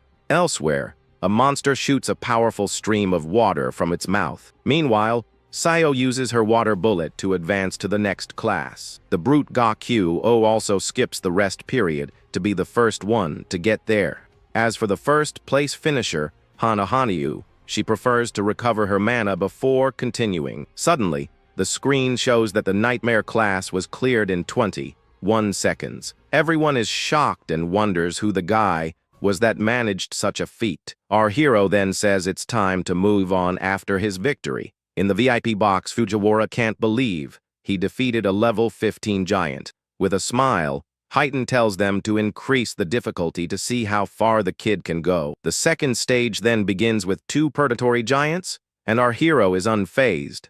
The 2 immense creatures appear in the arena and charge forward with everything they've got.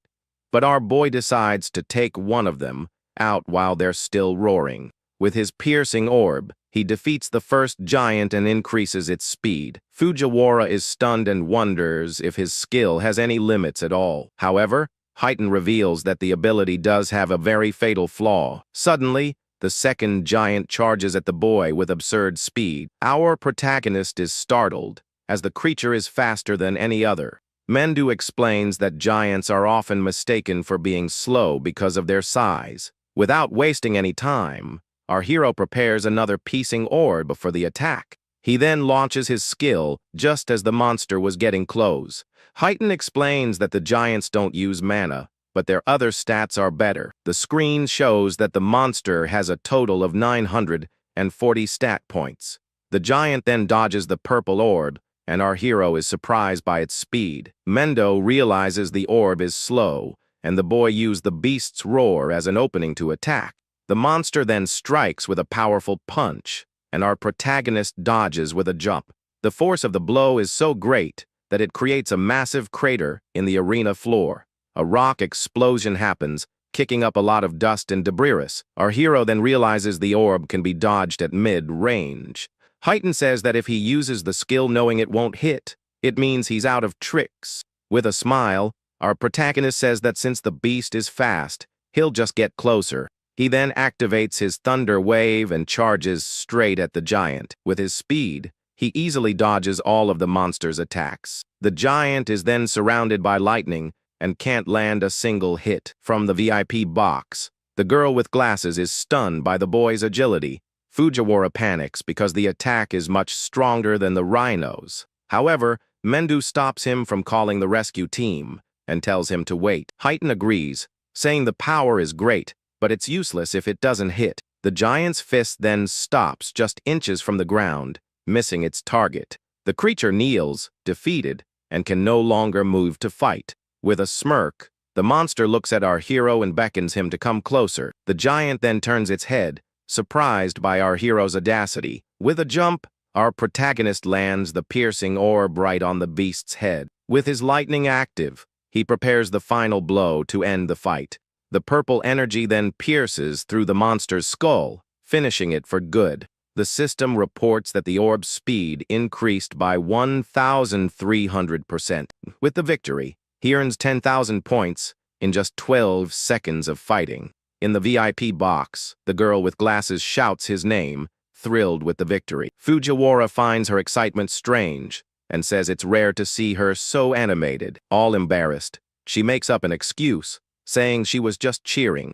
Mendu then gets a bit awkward at the scene and says she's become more talkative. Heighten then asks why the boy dodged the giant's attacks. He explains that our hero's normal speed is similar to the monster's, but when he activates his electricity, his speed increases dramatically, and with that, the giant's attacks can no longer hit him. Fujiwara says that even so, he's already secured first place with his points. But to surpass the strongest man, our hero can't stop here. With a determined look, he shouts that he can't stop, not even for a second. The third stage begins, and now there are 3 purgatory giants to face. With his purple orb, he defeats the first monster in a single shot. Heighten then smiles, because the boy chose to continue, and he expected nothing less.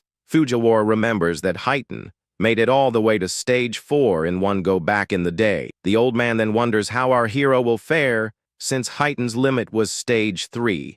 One of the giants then attacks with full force, and our hero prepares to dodge. With his speed, he dodges the punch, and the monster smashes the ground. He uses his thunder wave and closes in to attack the second giant. With his piercing orb, he defeats the second one and increases the speed. Our protagonist then says that for the third one, he'll use a different strategy. He then throws himself forward and is swallowed by the last giant in the arena. The monster clamps its mouth shut, thinking it has won. The creature then celebrates, thinking it has finally defeated its enemy. With his red eyes, our hero says he's going to tear it apart from the inside out. A massive fire explosion occurs, completely consuming the giant.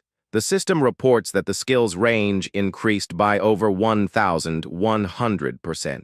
With the victory, he earns 15,000 points in 13 seconds of fighting. From the VIP box, Fujiwara is shocked because the boy used the same skill from the first phase. The fiery explosion sweeps the arena, leaving nothing of the last giant. Our hero is then exhausted, as his mana has completely run out, but he knows his skill's passive will recover his energy quickly. The fourth stage begins, and now there are 4 giants for him to face at once. Heighten says that if he passes this stage, he will surpass even his younger self. Heighten is anxious and wants to see how far the kid can go in this fight. Our hero realizes that as the orb's speed increases, so does its accuracy. With a few more boosts, he'll be able to hit the creatures from a distance, but he knows his mana is limited, and he can't afford to miss a single shot. Suddenly, one of the giants spews chains from its mouth and traps him. Our protagonist is surrounded by the chains and can't move. He's surprised by the attack, as he didn't expect chains to come out of the beast's mouth. The giant then pulls him in and hits him with a powerful punch.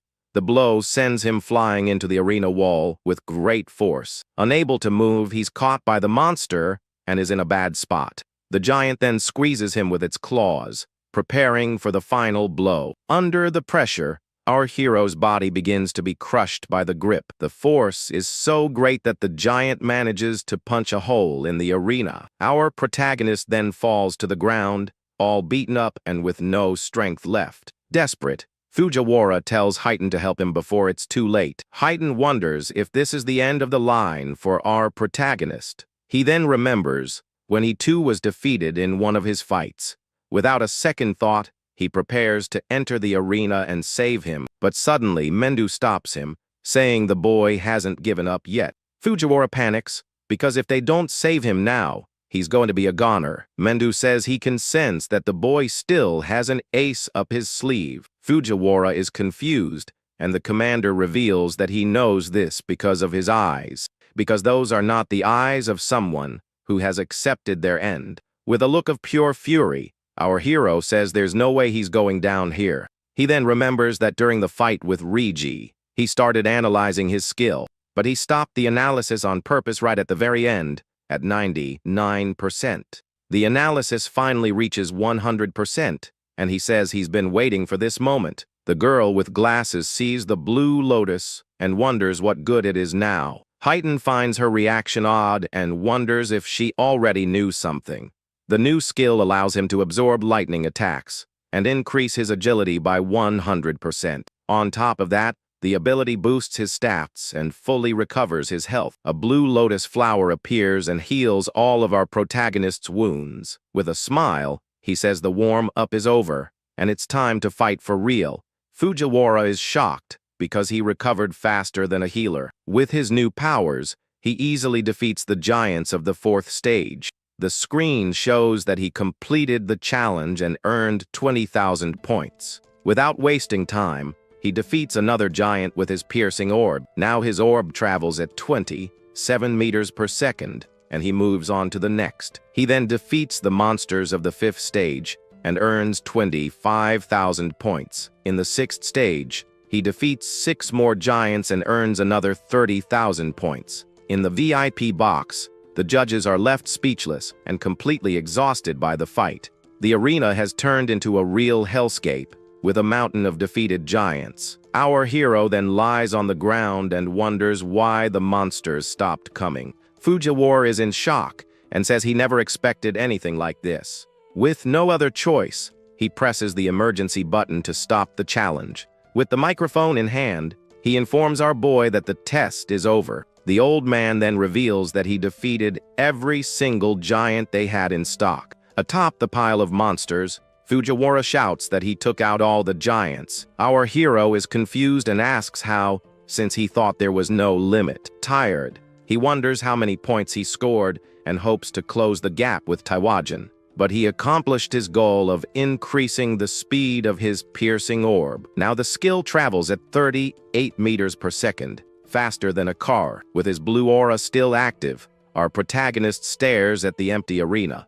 His eyes glow with power, but he seems to be thinking about something else. Suddenly, he remembers an important detail he had completely forgotten. Since he doesn't level up, the monster's experience turns into karma stones. In the VIP box, Heighten is shocked by the blue stone, and Mendo explains how it was formed. Heighten realizes the advantage of this, and Fujiwara is terrified by the boy's power. Relieved that he's human, our hero picks up the karma stone with a smile. With his objective complete, he says it's time to leave and heads for the door. The giant metal door then begins to open to the arena's exit. On the other side, Fujiwara tells the others that our protagonist is coming out. The screen shows his score of 106,000 points, securing first place. Fujiwara then praises him highly and offers him an instructor to train his potential. But our hero refuses, as he already has a master, and the old man insists on the offer. Heighten then butts into the conversation and tells Fujiwara to stop bugging him. He also thanks him for taking care of the goons, and Heighten says he only punished those who broke the rules. Heighten then reveals that he is a student of Mendo Izumi, which is why he helped. Fujiwara's jaw drops, and our hero thanks Heighten for the help. With a smile, Heighten confirms the information, leaving the old man even more shocked. Our protagonist then turns and greets his master who was there. The girl with glasses congratulates him and offers to call Aja if he's injured. With a smile, he says he's fine and just needs some rest to recover. Fujiwara understands everything and remembers that Mendo's other student also cleared stage 2. Our hero then asks if Taiwa also reached stage 6 of the tournament. The old man explains that the second phase has only just truly begun for the others. In another arena, Riku finishes the hard class and gives up on nightmare mode. Sayo also uses her water sphere, but runs out of mana to continue the test. Our hero is surprised, but Fujiwara tells him not to judge the others. He then asks why they didn't leave, and the old man explains the rules. Heighten comments that other participants managed to reach nightmare mode. With his artifact, Gakuo manages to defeat a purgatory giant. Meanwhile, Shia Nakagami and her Shikigami are attacked by a monster, but her creature begins to transform into its complete and terrifying form. With its red eyes, the beast turns into a giant werewolf and faces the enemy. Without any difficulty, the Shikigami defeats the monster with a single punch. Our hero asks if Aegea's butterfly does that, but the girl says it doesn't.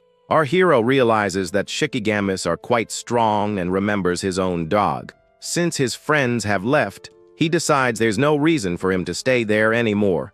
But suddenly, he notices something strange happening in one of the arenas. It's Iberia, who has activated a red armor, and our boy thinks it was a gift from his father. With a smile, Iberia reveals that it's his father's strongest epic armor. The screen shows the stats of the dragon gear, which increases attack and agility every minute. He explains that the armor has a will of its own, and that he suffered a lot to get it, but the armor has a 15-minute limit, and he needs to end the fight quickly. His stats then increase by 120 points, and he goes on the attack. Iberia remembers the announcement and motivates himself not to disappoint his new partner. With the doe's name in his head, he charges at the monster with everything he's got. Our protagonist watches the scene and thinks his new friend looks pretty stylish. Suddenly, a voice announces that the second phase of the tournament is finally over. Fujiwara explains that only the top 10 advance, and the top 2 will win a prize. On the ground, Gakuo gets all cocky and already considers himself the owner of the reward. With a serious look, the old man prepares to announce the top 10 finishers. The screen then shows the final scoreboard, and our hero is in first place by a long shot. The others are shocked, as he scored over 100,000 points all by himself. Gakuo can't believe he came in third and wonders who Itsuki Tenma is. Elsewhere, a green-haired girl also takes an interest in our hero. Sayo is shaken by the power difference between her and our protagonist. Meanwhile, it's revealed that our boy placed first in the entire country. The girl with glasses notices that her father is very happy with the test results. On the ground, Iberia celebrates, as he already knew his new partner would be the winner.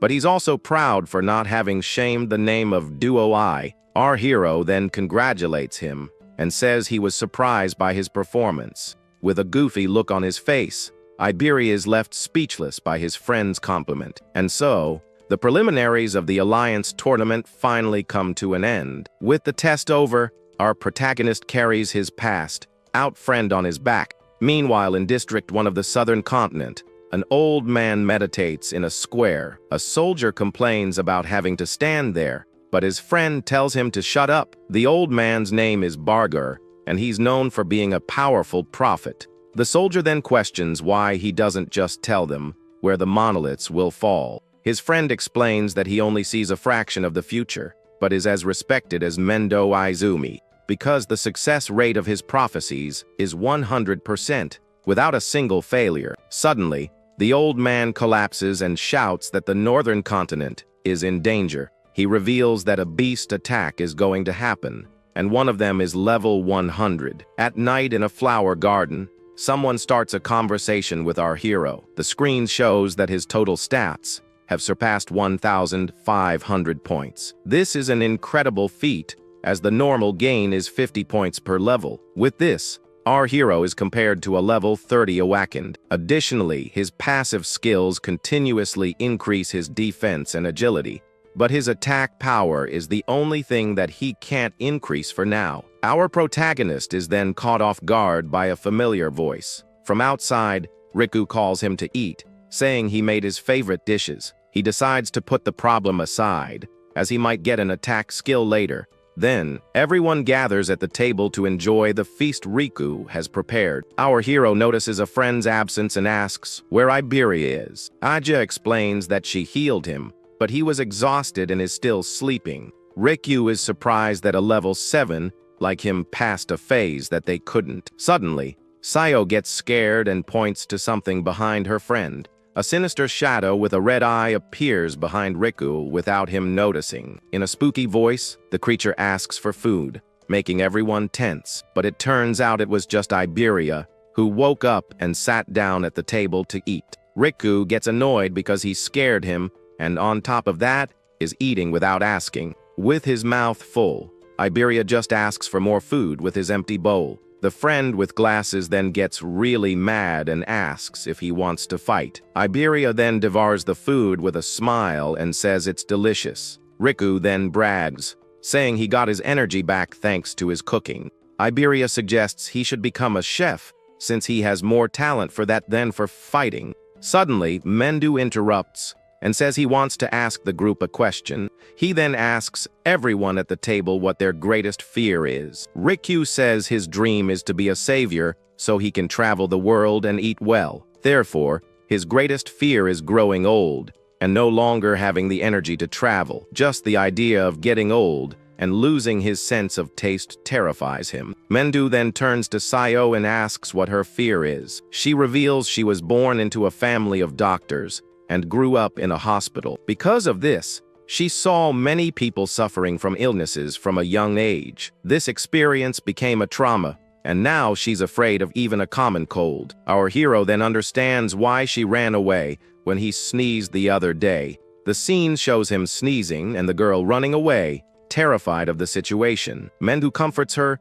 saying that the awakened live twice as long and rarely get sick. Next, he turns to Iberia and asks what his fear is. He reveals that his biggest fear was not passing the tournament qualifiers, but now his fear is not being able to fight alongside his friend Itsuki. With a smile, he passes the question to our hero, who gets a little flustered. Everyone at the table stares at him, and Sayo says she can't imagine what he fears. Our hero then reveals that he was anxious about how he would survive on his own. He explains that anger and sadness overwhelmed him when he was alone in the dark. In his flashback, he was crying until Sayo and Riku appeared before him. His childhood friends find him and try to cheer him up with some food. With tears in his eyes, he says their kindness pulled him out of that negative world. After that, he also met Mendu Aja and even Iberia. He felt like he had finally gained true companions by his side.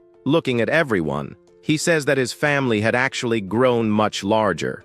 With a smile, he reveals that this sense of relief was something he hadn't felt in a long time. Finally, he tells everyone that his greatest fear was ending up living alone. Agia blushes, noticing that his aura is now calm and gentle. Iberia then gets emotional and hugs his friend, promising never to leave him again.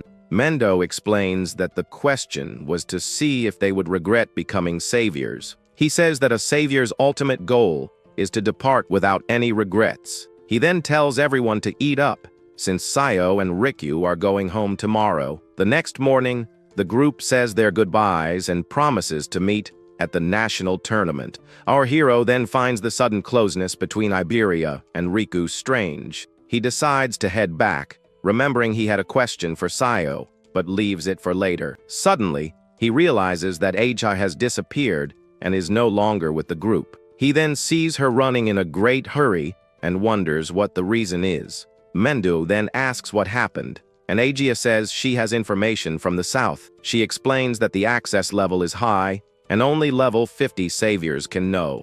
Mendu then allows her to tell them, and Iberia is surprised by his trust. Aja reveals that a prophecy was made by the commander of the southern continent. Our hero doubts the prophecy, but Iberia says it's like a confirmed future. Aja asks her father to leave the north, but he says he is the target of the attack. Because of this, he would serve as the perfect bait to attract the beasts. She insists that he flee, but our protagonist agrees and offers to fight. Mendu makes up his mind and asks our hero to do something else instead of fighting. Our boy's mission is to protect Iberia's father, the most skilled craftsman. Our protagonist finds this strange and thinks his master wants him away from the fight. Mendu then turns to his daughter and reveals he has 3 requests for her.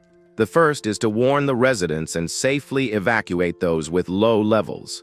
With his red eyes, he orders Heighten to come to District 1 of the North. Agia then tells her father that she has already made the preparations and Heighten is on his way. With a curious look, she continues to stare at her father without saying a word. She then asks why he sent our hero there, since Aiden already has guards. All embarrassed, she realizes her father saw right through her intentions.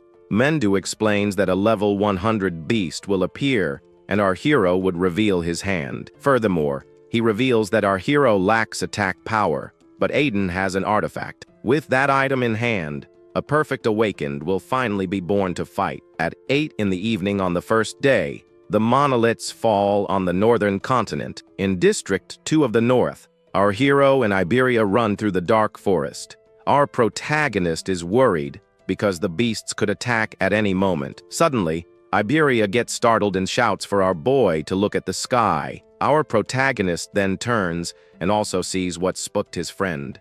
A flaming monolith then crashes down right in the center of the city. A huge explosion of light occurs, consuming the surrounding buildings. Our hero is concerned, as the civilian evacuation is still underway. In the city, the awakened panic, because the beasts arrived way too early.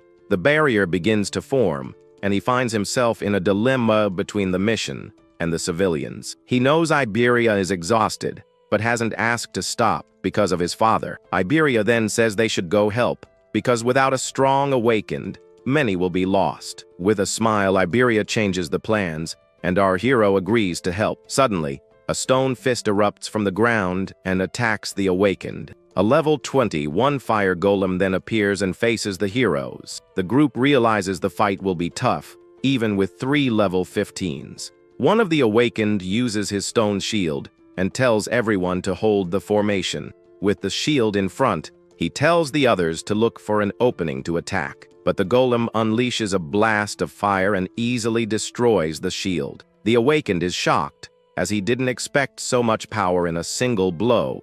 His friends panic because if the tank was defeated, they don't stand a chance. One of them then tells everyone to run, as fighting is just throwing their lives away. With a smirk, another says the coward is the one who needs to be careful here. But suddenly, he's surprised by a creature that appears behind him. Terrified, he begs for his life but uses his water cannon to attack. He brags about being the natural enemy of fire creatures, but is defeated. His friends see the fallen golem and prepare to deliver the final blow. But the one who attacked gets cocky and says he'll finish the beast himself. Suddenly, the golem gets back up and glares at the awakened with a look of hatred. The monster then unleashes a massive fire blast, and everyone thinks it's the end. But a wall of ice appears, protecting the awakened from the golem's attack. With the arrival of reinforcements, one of the Awakens says everything will be okay now. Our hero then tells Iberia to evacuate the civilians, and his own defense increases. Iberia brags and says that one day he'll be stronger than Jin Taiwa himself. One of the Awakened gets annoyed by the boy's audacity and calls him a brat. The other Awakened find our hero's ice armor strange. With his armor active, our protagonist remembers a piece of advice from his master. Mendo had warned him that his black orb is powerful but too slow to be practical. He advised our hero to save the skill as a trump card for emergencies. Because of this, he can't use his piercing orb in the middle of a crowd. With his armor and lightning, our hero charges straight at the golem. He then lands a powerful kick, sending the monster flying with ease. His thunder wave is activated, and he continues the combo on the enemy. The golem tries to fight back, but can't land a single hit on the boy. With a final punch, our hero slams the monster to the ground, kicking up a lot of dust. He then uses his lightning and delivers a final blow to the fallen golem. A huge explosion occurs, and the monster is defeated in a single hit. The civilians are shocked and can't believe a kid defeated the monster. One of the Awakened is also stunned by the boy's power. He doesn't understand how a level 20, one golem couldn't even touch him. Our hero then turns to leave, and the Awakened notices he's gone. One of them then boasts, saying the kid only won because of their help. After the victory, our hero and Iberia continue on their way to find Aiden. Our hero then realizes he needs to increase his attack power somehow. The screen shows his attack is 330, but his agility is 760. Iberia praises his friend's speed, but our hero says it means nothing without power. Tired, Iberia is surprised because he had never thought of it that way before. Our protagonist then says there's a good way to increase his attack power. Iberia reveals that his father's workshop is full of artifacts to help his friend. With a goofy smile, he imagines our hero all geared up in incredible armor. Our boy finds the laugh strange, but notices that his friend is very tired. Suddenly, he picks him up and tells his friend not to push himself so hard. Without waiting for reply, our hero takes off running with Iberia in his arms. The night continues, and the moon illuminates their path through the dark forest. They finally arrive, and Iberia complains that his arms nearly fell off on the way. Iberia explains that his father lives in the forest because the city is too noisy. He also reveals that the house is full of traps, and our hero can sense the mana. His friend tells him to stay close, but our boy knows he can dodge them with his senses. With a smile, Iberia brags that it's finally his turn to lead the way. He then starts walking confidently along the path, covered in dry leaves. But he gets carried away and forgets about a trap right in front of him. The ground starts to shake, and Iberia panics at the most annoying trap. Suddenly, an epic iron golem emerges from the earth to attack. Our hero's jaw drops, as he didn't expect a humanoid artifact. Without wasting a moment, the creature charges and attacks Iberia with a powerful punch. But our hero dodges with a jump, saving his friend from the golem's blow. The impact of the punch creates a crater in the ground and kicks up a lot of dust. He gets annoyed that even an artifact has more attack power than him, but he can't destroy it. Our protagonist then asks if there's a way to stop the creature. Iberia reveals that the karma stone on the golem's chest is its weak spot. With a smile, our hero activates his thunder wave and goes on the attack. With his speed, he dodges the blows and hits the golem's weak spot. He gets close and prepares to rip out the karma stone with his bare hands. Using his lightning, he phases through the iron armor and gets close to the stone. He then rips out the golem's power source, deactivating it instantly.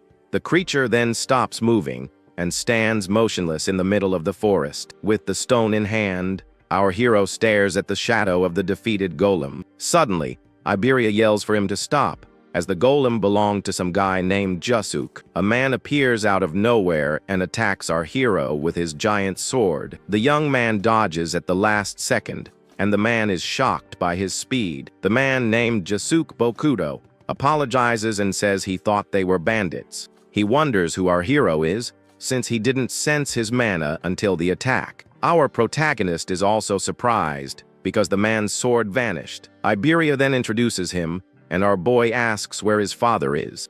Jusuk reveals that the master is out back, and that they should be careful. With a furious look, Iberia's father stares at the boys without saying a word. Iberia brags to his father, saying he passed the tournament qualifiers. He then demands the promised reward of choosing any artifact he wants. But suddenly, his father slaps him across the face, leaving him in shock. Iberia then asks why he hit him, and the old man gets even angrier. The craftsman yells at him, accusing him of stealing his dragon gear. The old man explains that using the armor for too long has serious consequences. Furious, Iberia swears he'll never use anything made by him again and storms off. The craftsman then turns to our hero and asks if he's Mendo's student. Our protagonist introduces himself and explains the reason for his visit. The old man finds it strange, as Mendo rarely takes on disciples to train. Suddenly, he notices something and stares at our hero with a surprised look. The screen shows that the old man realized our boy's level is fixed. The craftsman asks if he's faking his stats,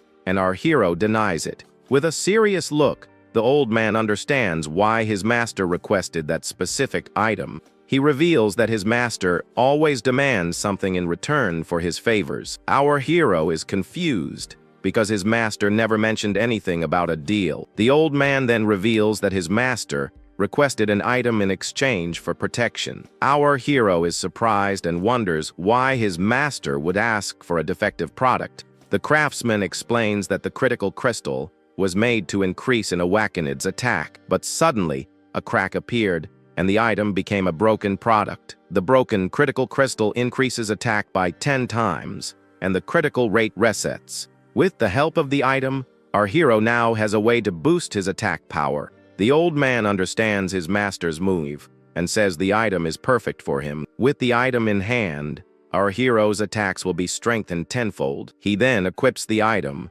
and a golden aura completely envelops him. He realizes that the critical rate only increases by defeating stronger enemies.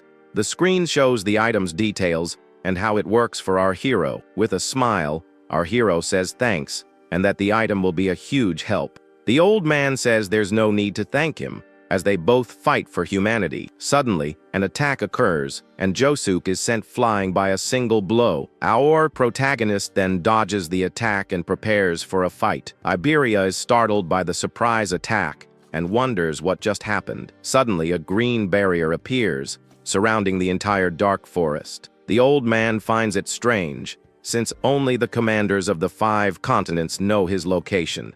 Josuke warns everyone to stay back, because the beasts are coming. With his eyes glowing, our hero senses something approaching at high speed. He can sense 6 monsters approaching, but suddenly there are 8. A level 14 one-horned demon appears and charges to attack. Our protagonist then dodges the blow and prepares to counter-attack. With his ice wall, he protects himself and easily defeats the creatures. He realizes he can't use his lotus because the explosion could be dangerous. Josuke would also be hit, as he's too close to the battle. On top of that, Iberia and his father are hiding in the cabin right behind him. The skill could hit them both, so he can't risk it. In the midst of the monster horde, he realizes that fighting alone is better. Suddenly, he senses a new wave of magical power, much stronger than before. A level 24-2 horned guardian beast emerges for the fight. Elsewhere, the demons prepare to send the first wave of attack.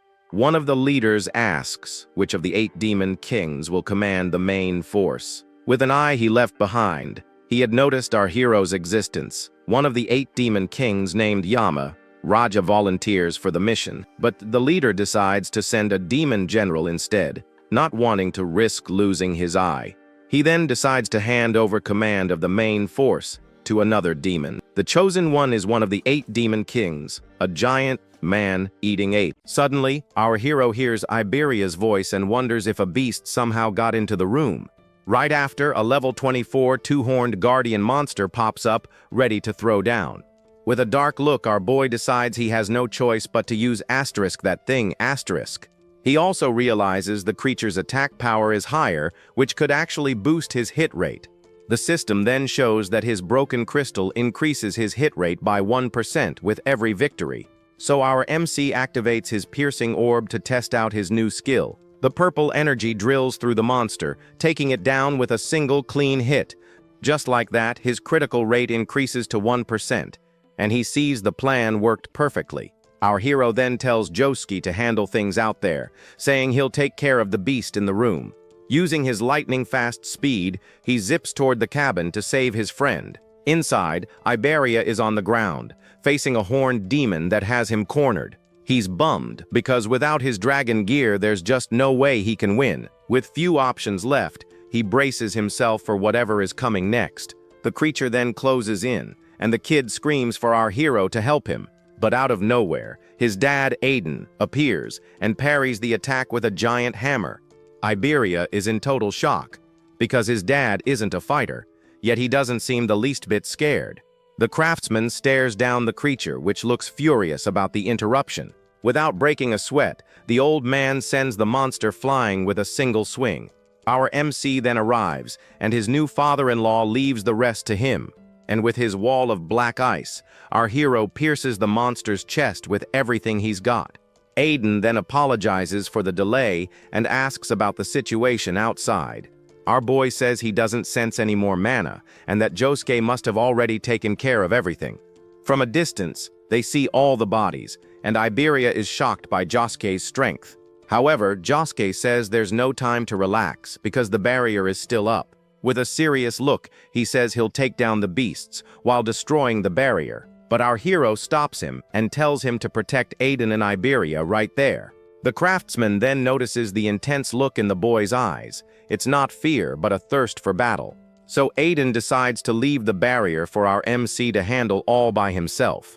Josuke asks if he's sure about this, since a green barrier has beasts up to level 260. Like a bolt of lightning, our hero dashes off to attack, completely unfazed by the danger. He then says he can finally fight without having to hold back anymore. Iberia decides to go too and asks Josuke to look after his dad while he's gone. However, Aiden stops him, telling him to quit messing around because they live in completely different worlds. Iberia shoots back, saying that a team covers each other's weaknesses and provides support. but his dad just calls him dead weight and says if he keeps this up, he'll just end up causing problems. The boy is stunned into silence, hearing the harsh truth from his own father. Aiden explains that rule doesn't apply when it comes to our hero, because he is someone special.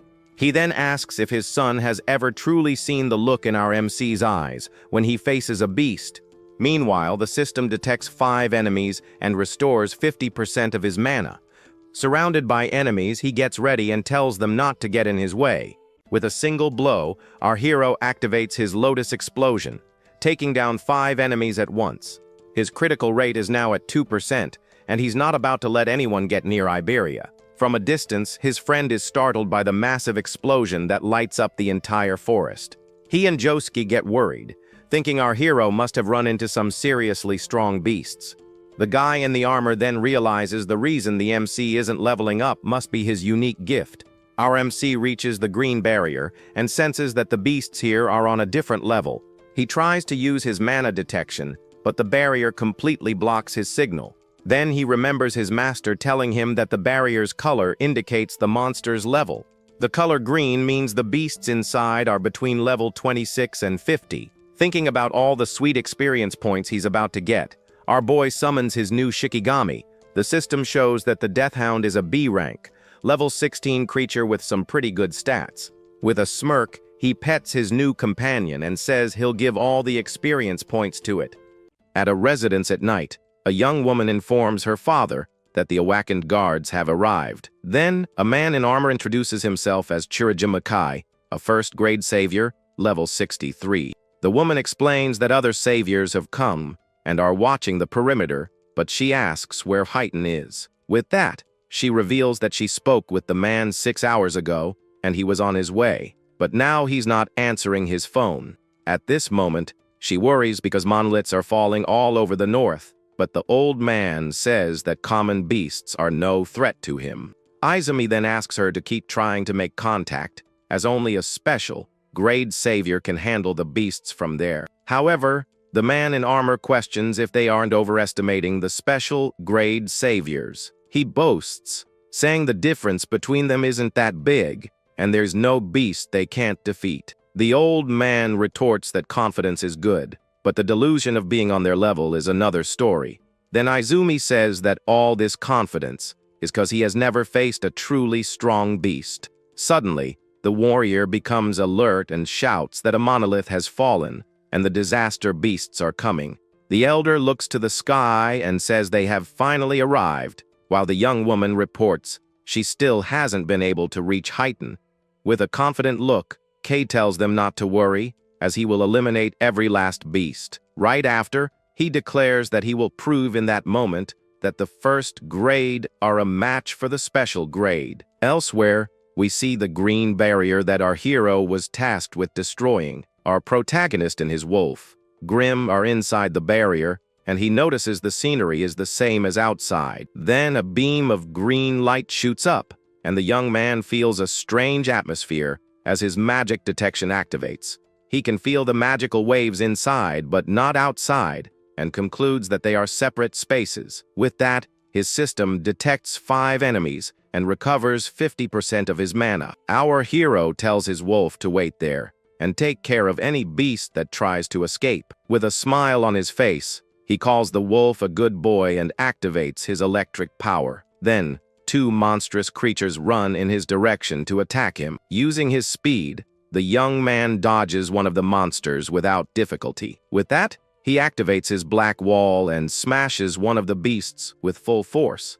Next, he uses an electric attack to take care of the other creatures. The blow hits the monsters head-on and throws them far away with the impact. Suddenly, a much larger and more imposing beast appears in front of him. Without wasting time, our hero uses his piercing orb straight at the creature's face. The purple energy passes through the creature, giving it no chance to defend itself. With the victory, his critical rate increases to 3% in total. The young man calculates that with this rate, he will soon land his first critical attack. He then notices the green monolith and says it's the first time he's seen one up close. Then he wonders if destroying the stele will make the barrier disappear and says that one blow is enough. However, his system detects one more enemy, and his mana recovers 10%. With a focused look, the boy realizes there is still one enemy left to defeat. Suddenly, several black spikes shoot out from the ground and advance in his direction.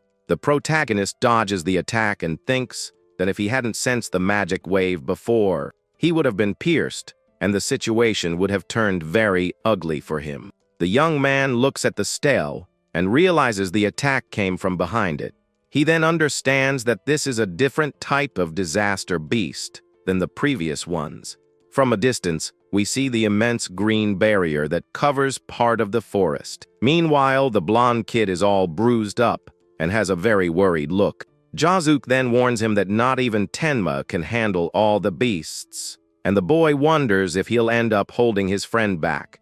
The man in armor tells him not to worry because the master exaggerates, but Iberia feels useless. He then explains that green barrier beasts are from level 26 to 50, and the blonde admits he wouldn't win. Jazuke tries to cheer him up, saying that at his age, he didn't even have the courage to enter one of those. Our hero's friend is surprised, and Jazuke reveals that the difference isn't just the level. With that, he explains that beasts from gray barriers have no intelligence and just destroy everything. Although they're strong, they can be defeated with strategy. But the ones from the green barrier are another story. Inside, there can be intelligent beasts like a 4-horned general, level 34. Jazuke says that few from the protagonist's generation could handle that beast, and the young man notes that they are different. The warrior concludes that Iberia isn't a burden because he's immature, but because his friend is too strong. Back to the fight,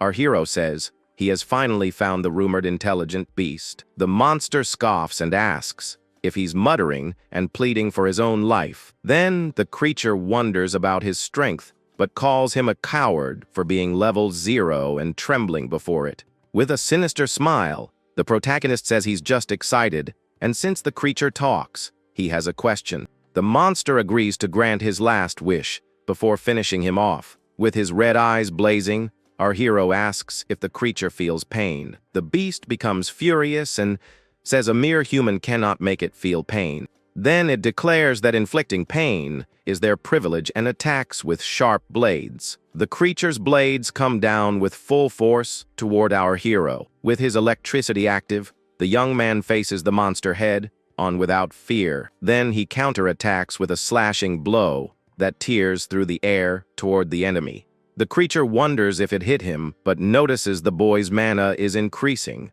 It then realizes that even the opponent's antennae have gotten faster. But our hero trusts in his speed and knows he still has the advantage. However, he gets frustrated because his power is low and the blow barely made a scratch.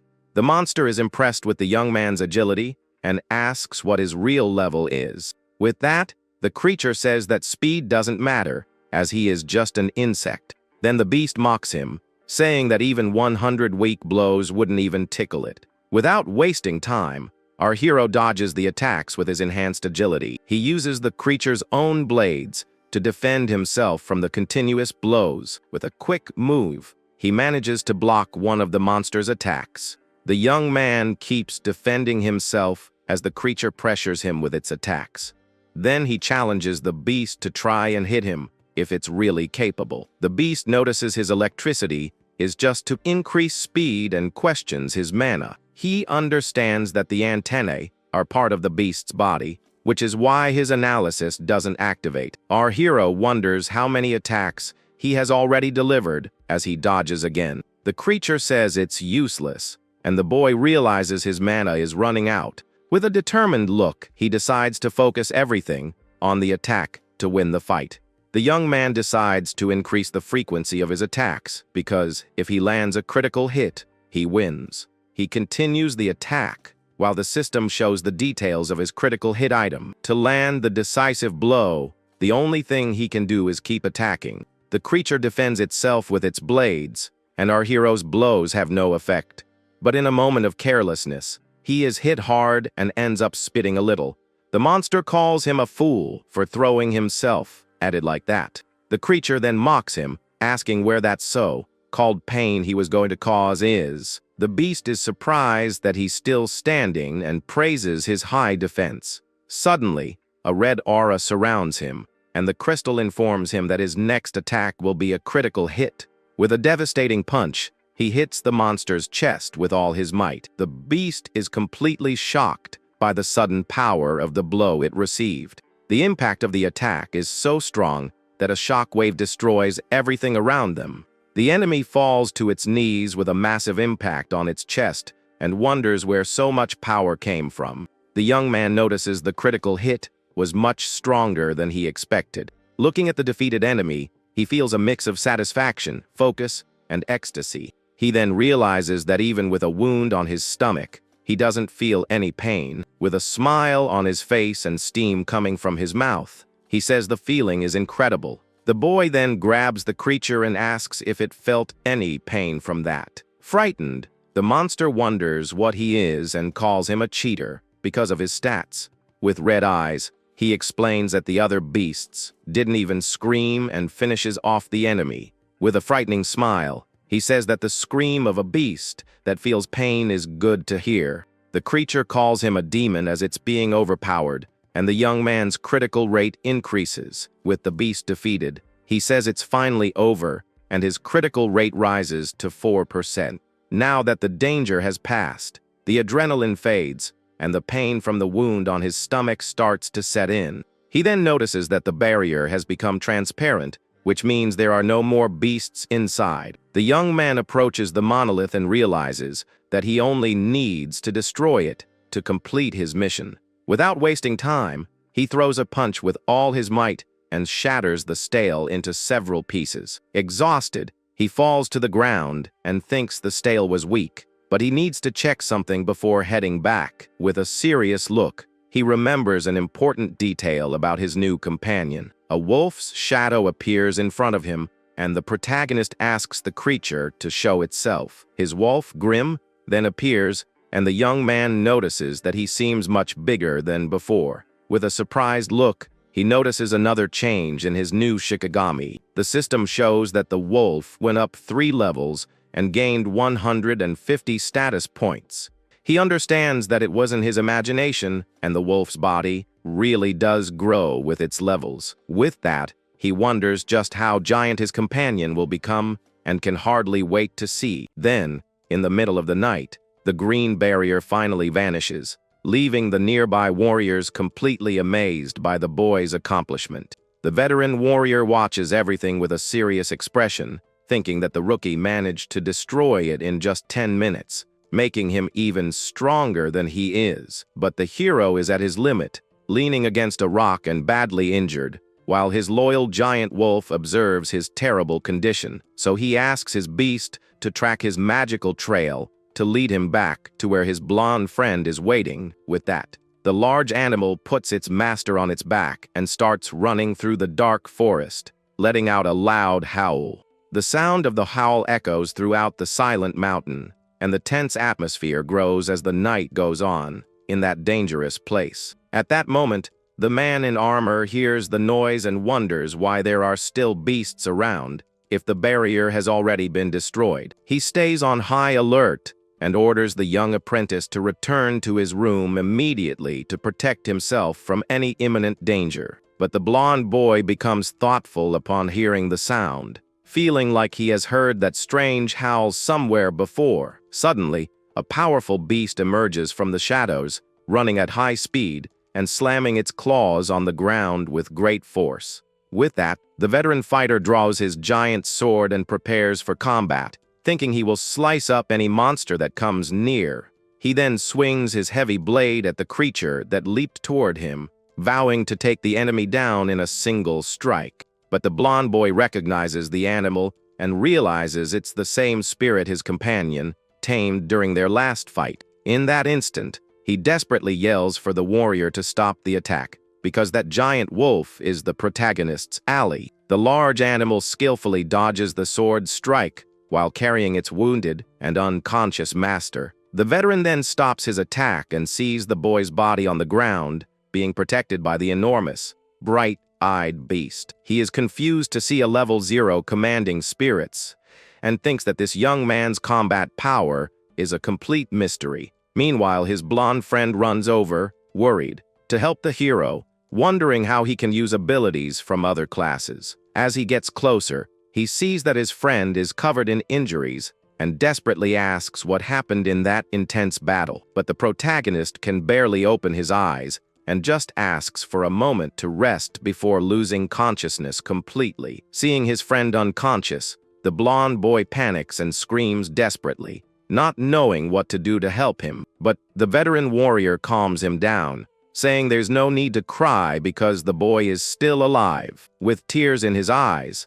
the blonde friend asks if he really hasn't passed on. Then the man in armor points to the injured boy's chest and shows that he is still breathing normally. The protagonist, who was half awake, asks his partner to use the Kodama bandage he still had. The blonde boy says he'll take care of it and watches his companion on the bed, thinking he'll never catch up to him in power. He reflects on his job as a wind elementalist, who controls the air and its flow. The screen shows that his gift is for healing and only works on himself and his allies, but his damage is reduced. He hated this ability and had never used it before, but now he will use it as many times as necessary. With that, he activates his rank C ability called Healing Wind, and a green aura surrounds him. The young man uses his healing magic on his friend and asks him to get well soon for the sake of their duo. The protagonist seems to be in a lot of pain during the process, and his partner gets worried,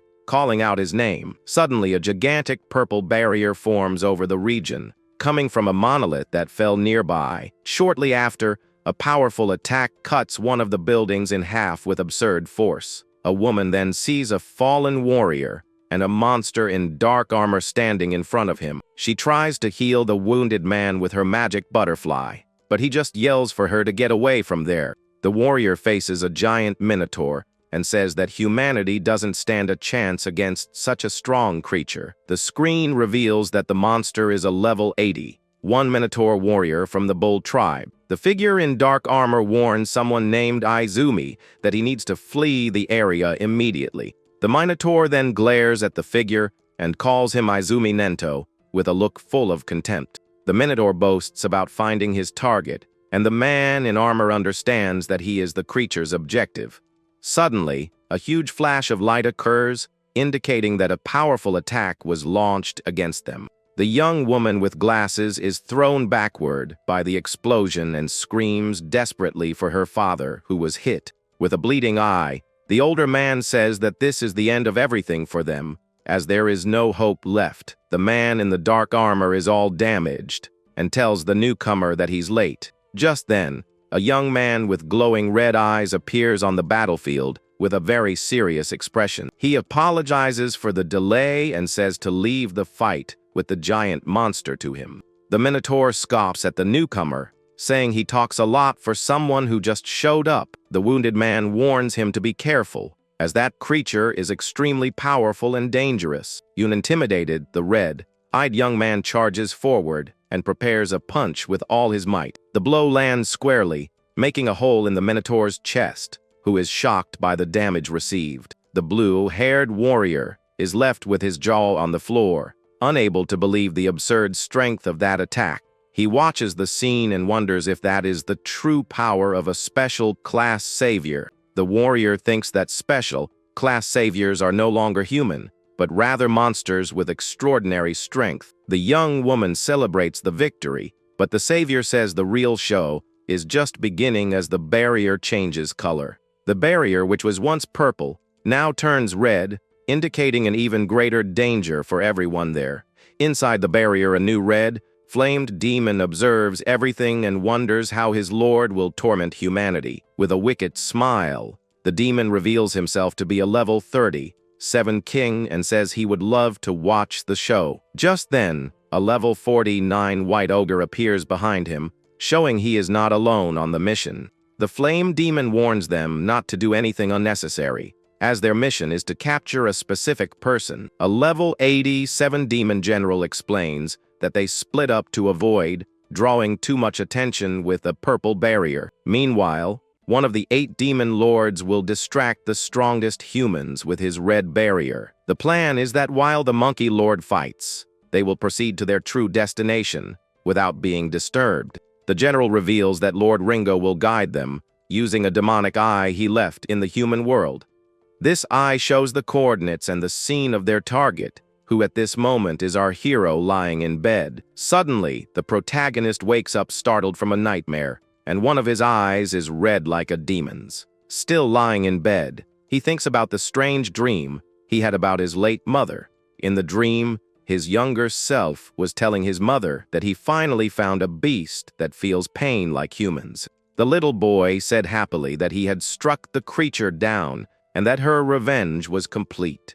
But his mother figure interrupts him with a gentle voice, saying that wasn't quite right. She explains that there are things more important than revenge, and he questions what that could be. Then his mother asks him not to use his power for revenge, but rather to protect those he loves. The young Itsuki is outraged by the request and shouts that it's completely impossible to do. He swears he will never forgive the beasts that took his parents from him in such a cruel way. With eyes red with hatred, the boy shouts that he will definitely get rid of them all without mercy. His mother just watches him with a sad smile on her face as her body begins to disappear. She says goodbye, saying she needs to leave now, and her image becomes increasingly transparent. The boy runs desperately, asking where she is going, as he still had so much to talk about. In her last moment, she asks him to please not let himself be consumed by hatred. He reaches out his hand, trying to reach her, but she vanishes into particles of light while he screams for his mother. Their fingers touch for an instant before she disappears completely into the void. The little boy is left there, alone and helpless, extending his hand to nothing with a lost look. A tear runs down his face as he sits in a dark and melancholic setting.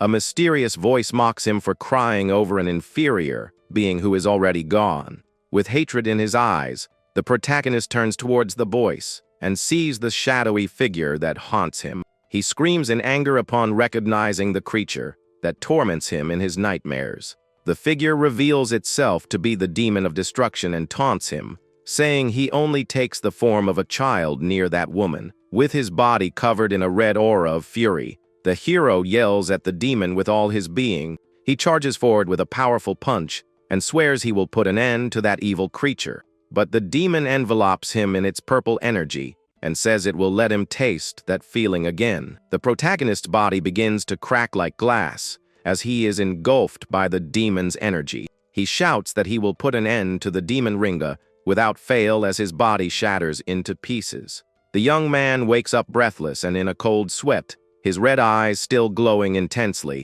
He realizes it was all a dream and sees his blonde friend sleeping peacefully beside him on the bed. The boy feels a sharp pain in his eyes, even though they aren't injured, and doesn't understand why. He remembers one of his eyes turned red and starts to think about the meaning of that dream. He then notices that his injuries have been healed and wonders if his friend used the bandage on him. He sees his friend sleeping and realizes he didn't rest at all to take care of his wounds. Careful not to wake him, the protagonist gets out of bed and watches him in silence.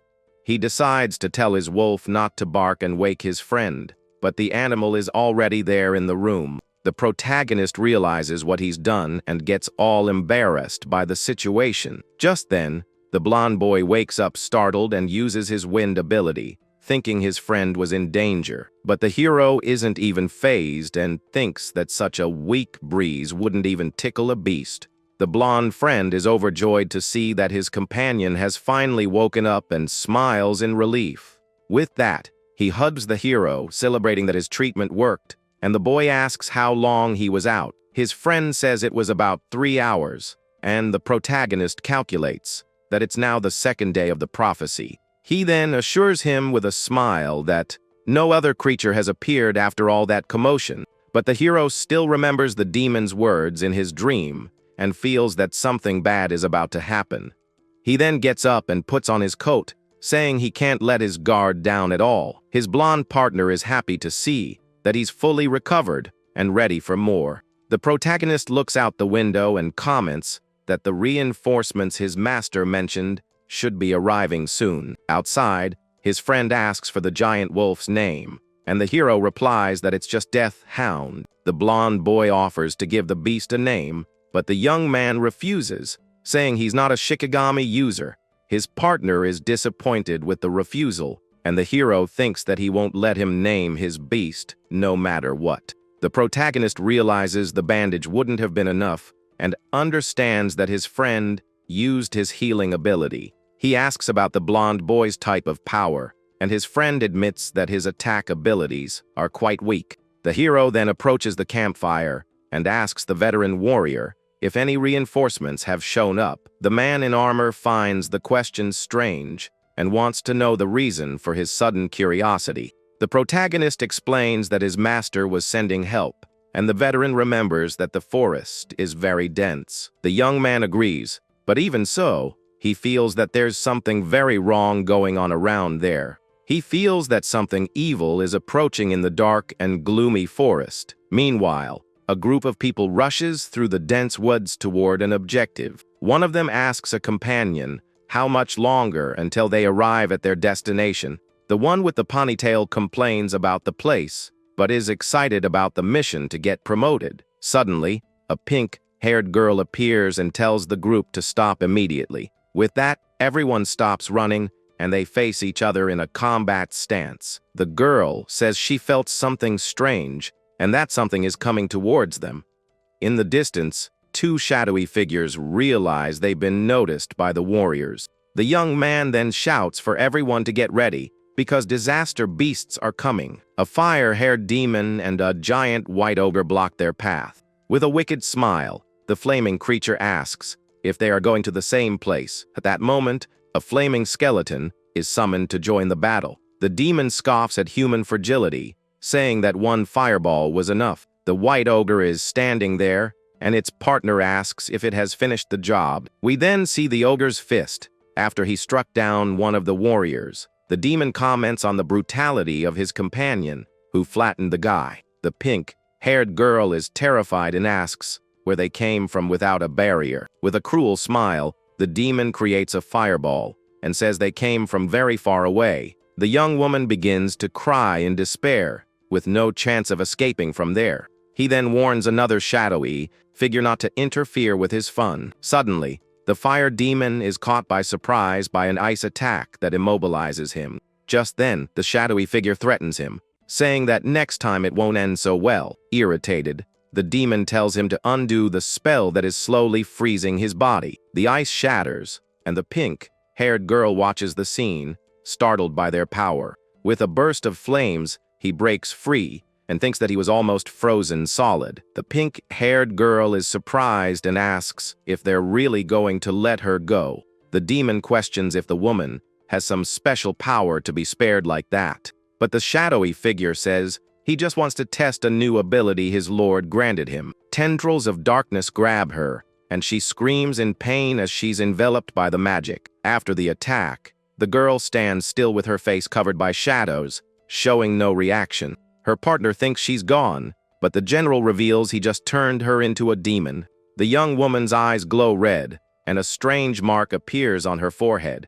The general explains that she is now completely obedient to them and is on their side in the war. The girl kneels and asks what are the orders of her new master of shadows. He orders her to infiltrate human society until the arrival of Lord Ringa, and that she must say her team was attacked, and she was the only one who managed to escape. The Master of Shadows says that since she understands the mission, she can leave and begin now. With her face covered by the darkness, the girl gets up to carry out her new order. She then starts running through the dark forest to begin her infiltration among the humans. The flame demon doesn't understand the reason for recruiting someone so weak for their team.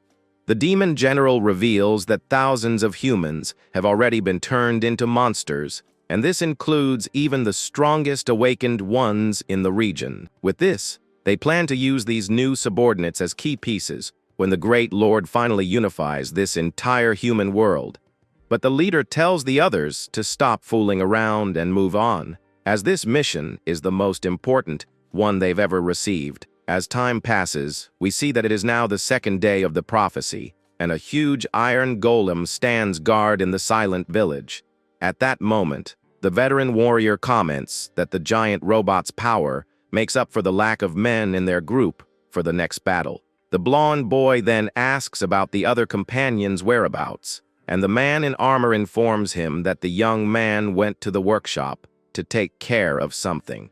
Inside the workshop, the black-haired young man talks to a blacksmith about a critical crystal that glowed during his last combat. He explains that the chance of a critical hit was only 3%, but it went up to 4% after defeating that powerful enemy in the forest. The old craftsman is impressed and says the boy was very lucky to activate such a rare effect with such a low percentage. But the protagonist reports that he felt something strange beyond the increased damage, entering a state where he felt he could do anything. Hearing the report, the blacksmith raises his hammer and wonders if this is also a hidden effect within that valuable item he carries. He describes the feeling of having heightened senses to perceive everything around and still remain completely calm during the fight. With a thoughtful look, the young man confirms that's exactly what he felt while facing the beasts in the midst of all that chaos. Surprised by the answer, the master craftsman exclaims that the hero managed to enter the legendary state of flow in the heat of combat. The veteran then explains that this phenomenon occurs when someone becomes completely immersed in an activity without being distracted by anything. The dark-haired boy is a bit confused by the technical term, so the man summarizes by saying he was totally absorbed in what he was doing at that moment. To illustrate, he compares it to a painter who spends hours working on a painting and ends up forgetting even to eat or rest. Or like an athlete moving perfectly or a student solving difficult problems without noticing time passing outside. The man says that an awakened one in this state gains a surreal focus, and their senses become absurdly sharp against any imminent danger. In addition, all attributes and skill effects rise to 120% of their normal value, making the user very powerful. The protagonist is surprised because he's never heard of that state, and even his master never mentioned it before. The blacksmith explains that it takes skill, a focused mind, and a lot of luck to achieve such a feat. He says this ability is what separates geniuses from ordinary people, and almost no one can use it. With that, the craftsman reveals that he himself only managed to enter a flow state 2 years after awakening his powers. The master comments that 2 years was already fast, but the boy did it in just 1 month. But the hero seems to be distracted by something, and the blacksmith asks if he's paying attention. The young man suddenly senses 3 beings with a terrible magic approaching and thinks they are the guards. However, he concentrates and realizes that the dark energy seems more like disaster beasts. With that, he decides to go check the situation and runs out of the workshop to see what's happening. The protagonist throws the door open and steps out with a very serious look to face the new threat. Outside, his friends see him and ask why he's so tense and agitated all of a sudden. The hero explains that he felt waves of magic and thought it might be more disaster beasts coming. The blonde friend says it's unlikely since there's no barrier nearby and the iron golem is on guard duty. Suddenly, something attacks the golem at high speed, leaving the blonde partner completely shocked. The metal giant is pierced in the chest, and its body begins to shatter into many pieces. The veteran warrior is astonished because the golem was defeated before it could even react. With that, 3 demons appear and are identified as a flame king, a resentment king, and a white augur. The screen shows it's still the 2nd day of the prophecy, as a malicious aura covers the area. The protagonist faces the enemies and thinks they seem much stronger than the ones from the previous barrier. He focuses on the group's leader and notes that its magical waves are the strongest he has ever felt in his life. The demon leader says he will capture the target and leaves the rest of the fight to his 2 subordinates. He just warns them to be careful and not to destroy the demonic eye under any circumstances. The 2 monsters agree with the order and prepare to attack the human warriors there.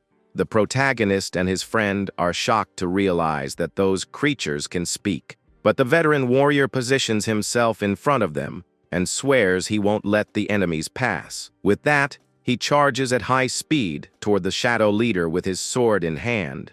The man in armor is surprised and wonders when the enemy managed to move so fast. He can barely keep up with the movement and realizes that demon is absurdly fast. The veteran vows to stop the monster while the blonde boy shouts that he won't let it get near his friend.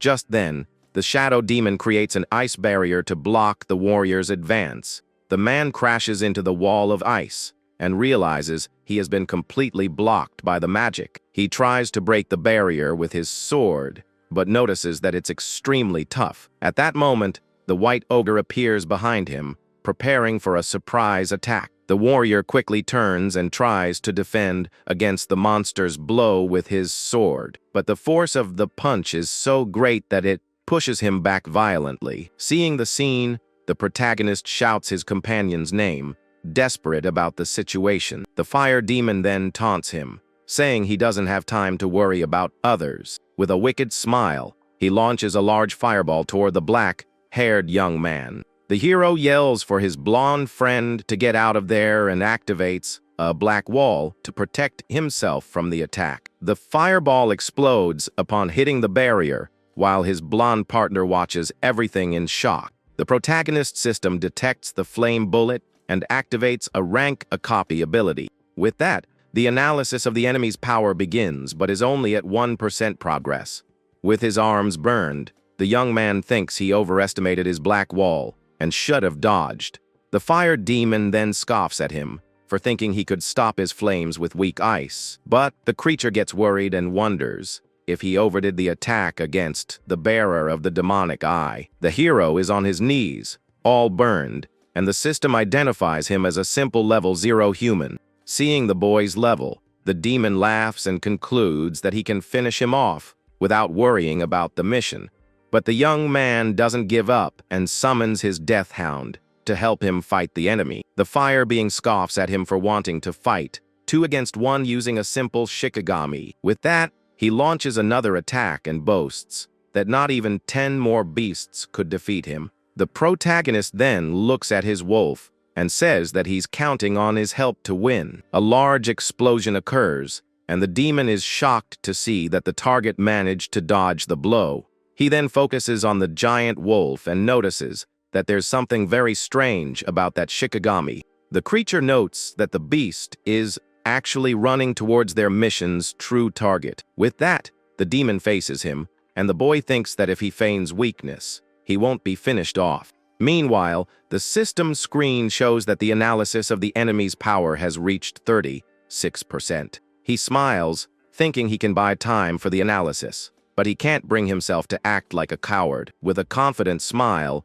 he says it doesn't matter because, after all, his opponent seems incredibly weak and unleashes an aura of blue lightning with eyes red with fury. The fire demon becomes furious with the boy's arrogance and calls him a being of an inferior race. With that, the demon says he's changed his mind and will turn the boy to ashes right now with an attack. But the hero dodges and realizes the enemy's speed hasn't changed, meaning he's a long-range fighter. With that in mind, he charges forward with everything he has to close the distance and end the fight once and for all. The fire creature is surprised by the young man's reaction and doesn't understand what's happening. The protagonist gets close in an instant, and the demon is shocked by his absurd speed. But despite the surprise, the monster remains calm and stares at the boy with a very sinister look. With a wicked smile on its lips, the creature seems to have an ace up its sleeve for this situation. The hero attempts a punch, but is blocked by a shield of flames that appears out of nowhere in front of him. He is surprised by the fire barrier and realizes his plan won't be so easy. The demon then scoffs at him and asks if he thought the creature didn't know its own weakness. With a quick counter-attack, he launches a blast of fire that hits the young man square in the chest. The blow sends him flying back with incredible force and leaves him severely injured on the ground. He hits a tree hard and feels the violent impact throughout his aching body. With a bruised face, the protagonist understands that he walked right into the enemy's trap. The demon says he's an intelligent beast, and that with that speed, He's no level 0. Even though he's badly injured, the young man gets up and faces the monster with a look full of determination. The fire creature admits that the boy managed to fool him completely with his act. The monster then warns that it would be easier if he just stayed quiet and accepted his end. The hero sees that the analysis of the enemy's power is at 81% and needs more time. The scene cuts to the village, showing that it's 3:14 in the morning and the giant wolf is howling. The demon leader lists the blacksmith's achievements and calls him the most excellent craftsman of the human race. The man then asks if he plans to end his life, but the creature says it won't do that if he is useful. But the craftsman responds with a defiant look that, unfortunately, he doesn't like taking orders from anyone. With that, he draws a tool and charges at the enemy with his eyes red with pure fury. Then an ice aura surrounds his body as he prepares for a counter attack with all his power. The demon is surprised because the man covered himself in ice instantly and realizes the ability is rank A. The creature tells him to give up and freezes him to the ground, saying they decide who lives and who is done for there. Hiding, the blonde friend panics, thinking his father will be taken, and plans an attack. He shrinks behind a suit of armor, completely terrified by the situation and unsure of what to do. Suddenly, the protagonist's deathhound bursts in, and the boy recognizes his friend's beast. The large animal charges straight at the shadow demon, ready to tear it apart. But the enemy leader isn't fazed by the charge and faces the creature with a cold, calculating gaze. In the blink of an eye, the great beast is completely frozen by the opponent's ice power. With that, the wolf's frozen body hits the ground hard and shatters into many pieces of ice. The demon gets angry with its subordinates for letting the beast get past, and the blacksmith sees that reinforcements have arrived. The blonde boy is terrified to see that not even such a strong Shikigami could get close to the enemy. He understands he doesn't stand a chance and thinks he needs to call the protagonist for help in the fight. Just then, he remembers his father warning him that his actions could cost his friend his life. The boy realizes that the hero was already badly injured before this whole mess with the demons. He then concludes that calling his friend now would only put him in an even worse and more dangerous situation. With a determined look, the blonde boy shouts that running is not an option and swears he will save his father on his own. He then remembers a special piece of equipment called the Dragon Gear, which might be his only chance to win. So he runs towards the workshop, thinking the item must be hidden right under his old man's bed. The young man seems very worried and mentally asks his father to wait a little longer, as he'll rescue him soon. At that moment, the shadow leader realizes someone was hiding but ran away, and calls them a coward for not helping the craftsman. But the shadowy creature announces that it will take the blacksmith to his final destination, while the man remains completely frozen. Meanwhile, the flame demon prepares a new powerful attack called Red Flame Bullet to finish off the dark-haired boy. To move better, the hero activates his black wall and covers his badly burned leg. With that, the young man activates Thunderbreaker to gain a bit more agility and escape the explosions. The fire monster observes the boy's persistence and notes that although he keeps dodging, his speed has dropped a lot. The enemy then prepares another shot, asking how long the young human can keep running from his certain doom. At that instant, the protagonist notices that this time the beast is using both hands to launch an even stronger attack. With a shout of rapid fire, he fires dozens of flaming projectiles toward the boy, who is nearly cornered. The black-haired young man is in shock, seeing the absurd number of attacks coming at him all at once. We then see several fire spheres surrounding the hero on all sides as he tries to find a quick escape route. But there are too many projectiles, and he realizes that his current physical state won't allow him to escape completely unharmed. The boy tries his best and thinks that he would normally dodge this easily, but his body is too heavy and tired. He lets out a frustrated yell upon seeing that the enemy attack is about to hit him squarely in this critical situation. At that moment, the system shows that the analysis of the enemy's power has reached 90%, and he just needs a little more. Even surrounded by flames, the analysis progressed to 90 2%, and the hero endures the intense heat. As the analysis climbs to 94%, the hero holds firm against the barrage of flames. Just then, the progress reaches 98%, but he's hit head-on and thrown backward, being swallowed by the fire. The boy remembers something terrible that happened in the past with his mother. He recalls his mother being consumed by blue flames in a traumatic event from his childhood. With a wicked smile, the flame demon prepares to deliver the final blow with all its power. He then launches a piercing red flame bullet to end the young man's life once and for all. But at the last second, the analysis reaches 100%, and a blue barrier appears to protect him from the attack. The fire projectile collides with the ice shield, causing a massive energy explosion in the area. Not understanding a thing, the fire creature is surprised and wonders what that mysterious defense is. At that moment, the system announces that the analysis is complete and Black Wall has leveled up to level 3. With this, his stats increase by 50, and all his injuries are completely healed on the spot. He calculates that this power boost is equivalent to 4 levels for a common awakened one, and is satisfied. The demon doesn't understand how its flames aren't even scratching him, and thinks the hero used some defensive ability. We then see that his black wall has now taken the form of a large, protective ice lotus flower. With a confident look, the fire creature thinks it understands the situation and that the game is over. He then prepares for a new attack, saying that now the fight is about to get serious. Suddenly, the monster is shocked by something it sees, and its eyes widen in surprise. The protagonist's body, which was all torn up, returns to normal, and the creature is left speechless. The hero says he was planning to deal with him later and save someone named Aiden first, but he changed his mind. He glares at the demon and says that those flames reminded him of something bad, and that's why he's going to end it all right there. With his eyes glowing red with pure fury, he faces the enemy and swears he will crush him first.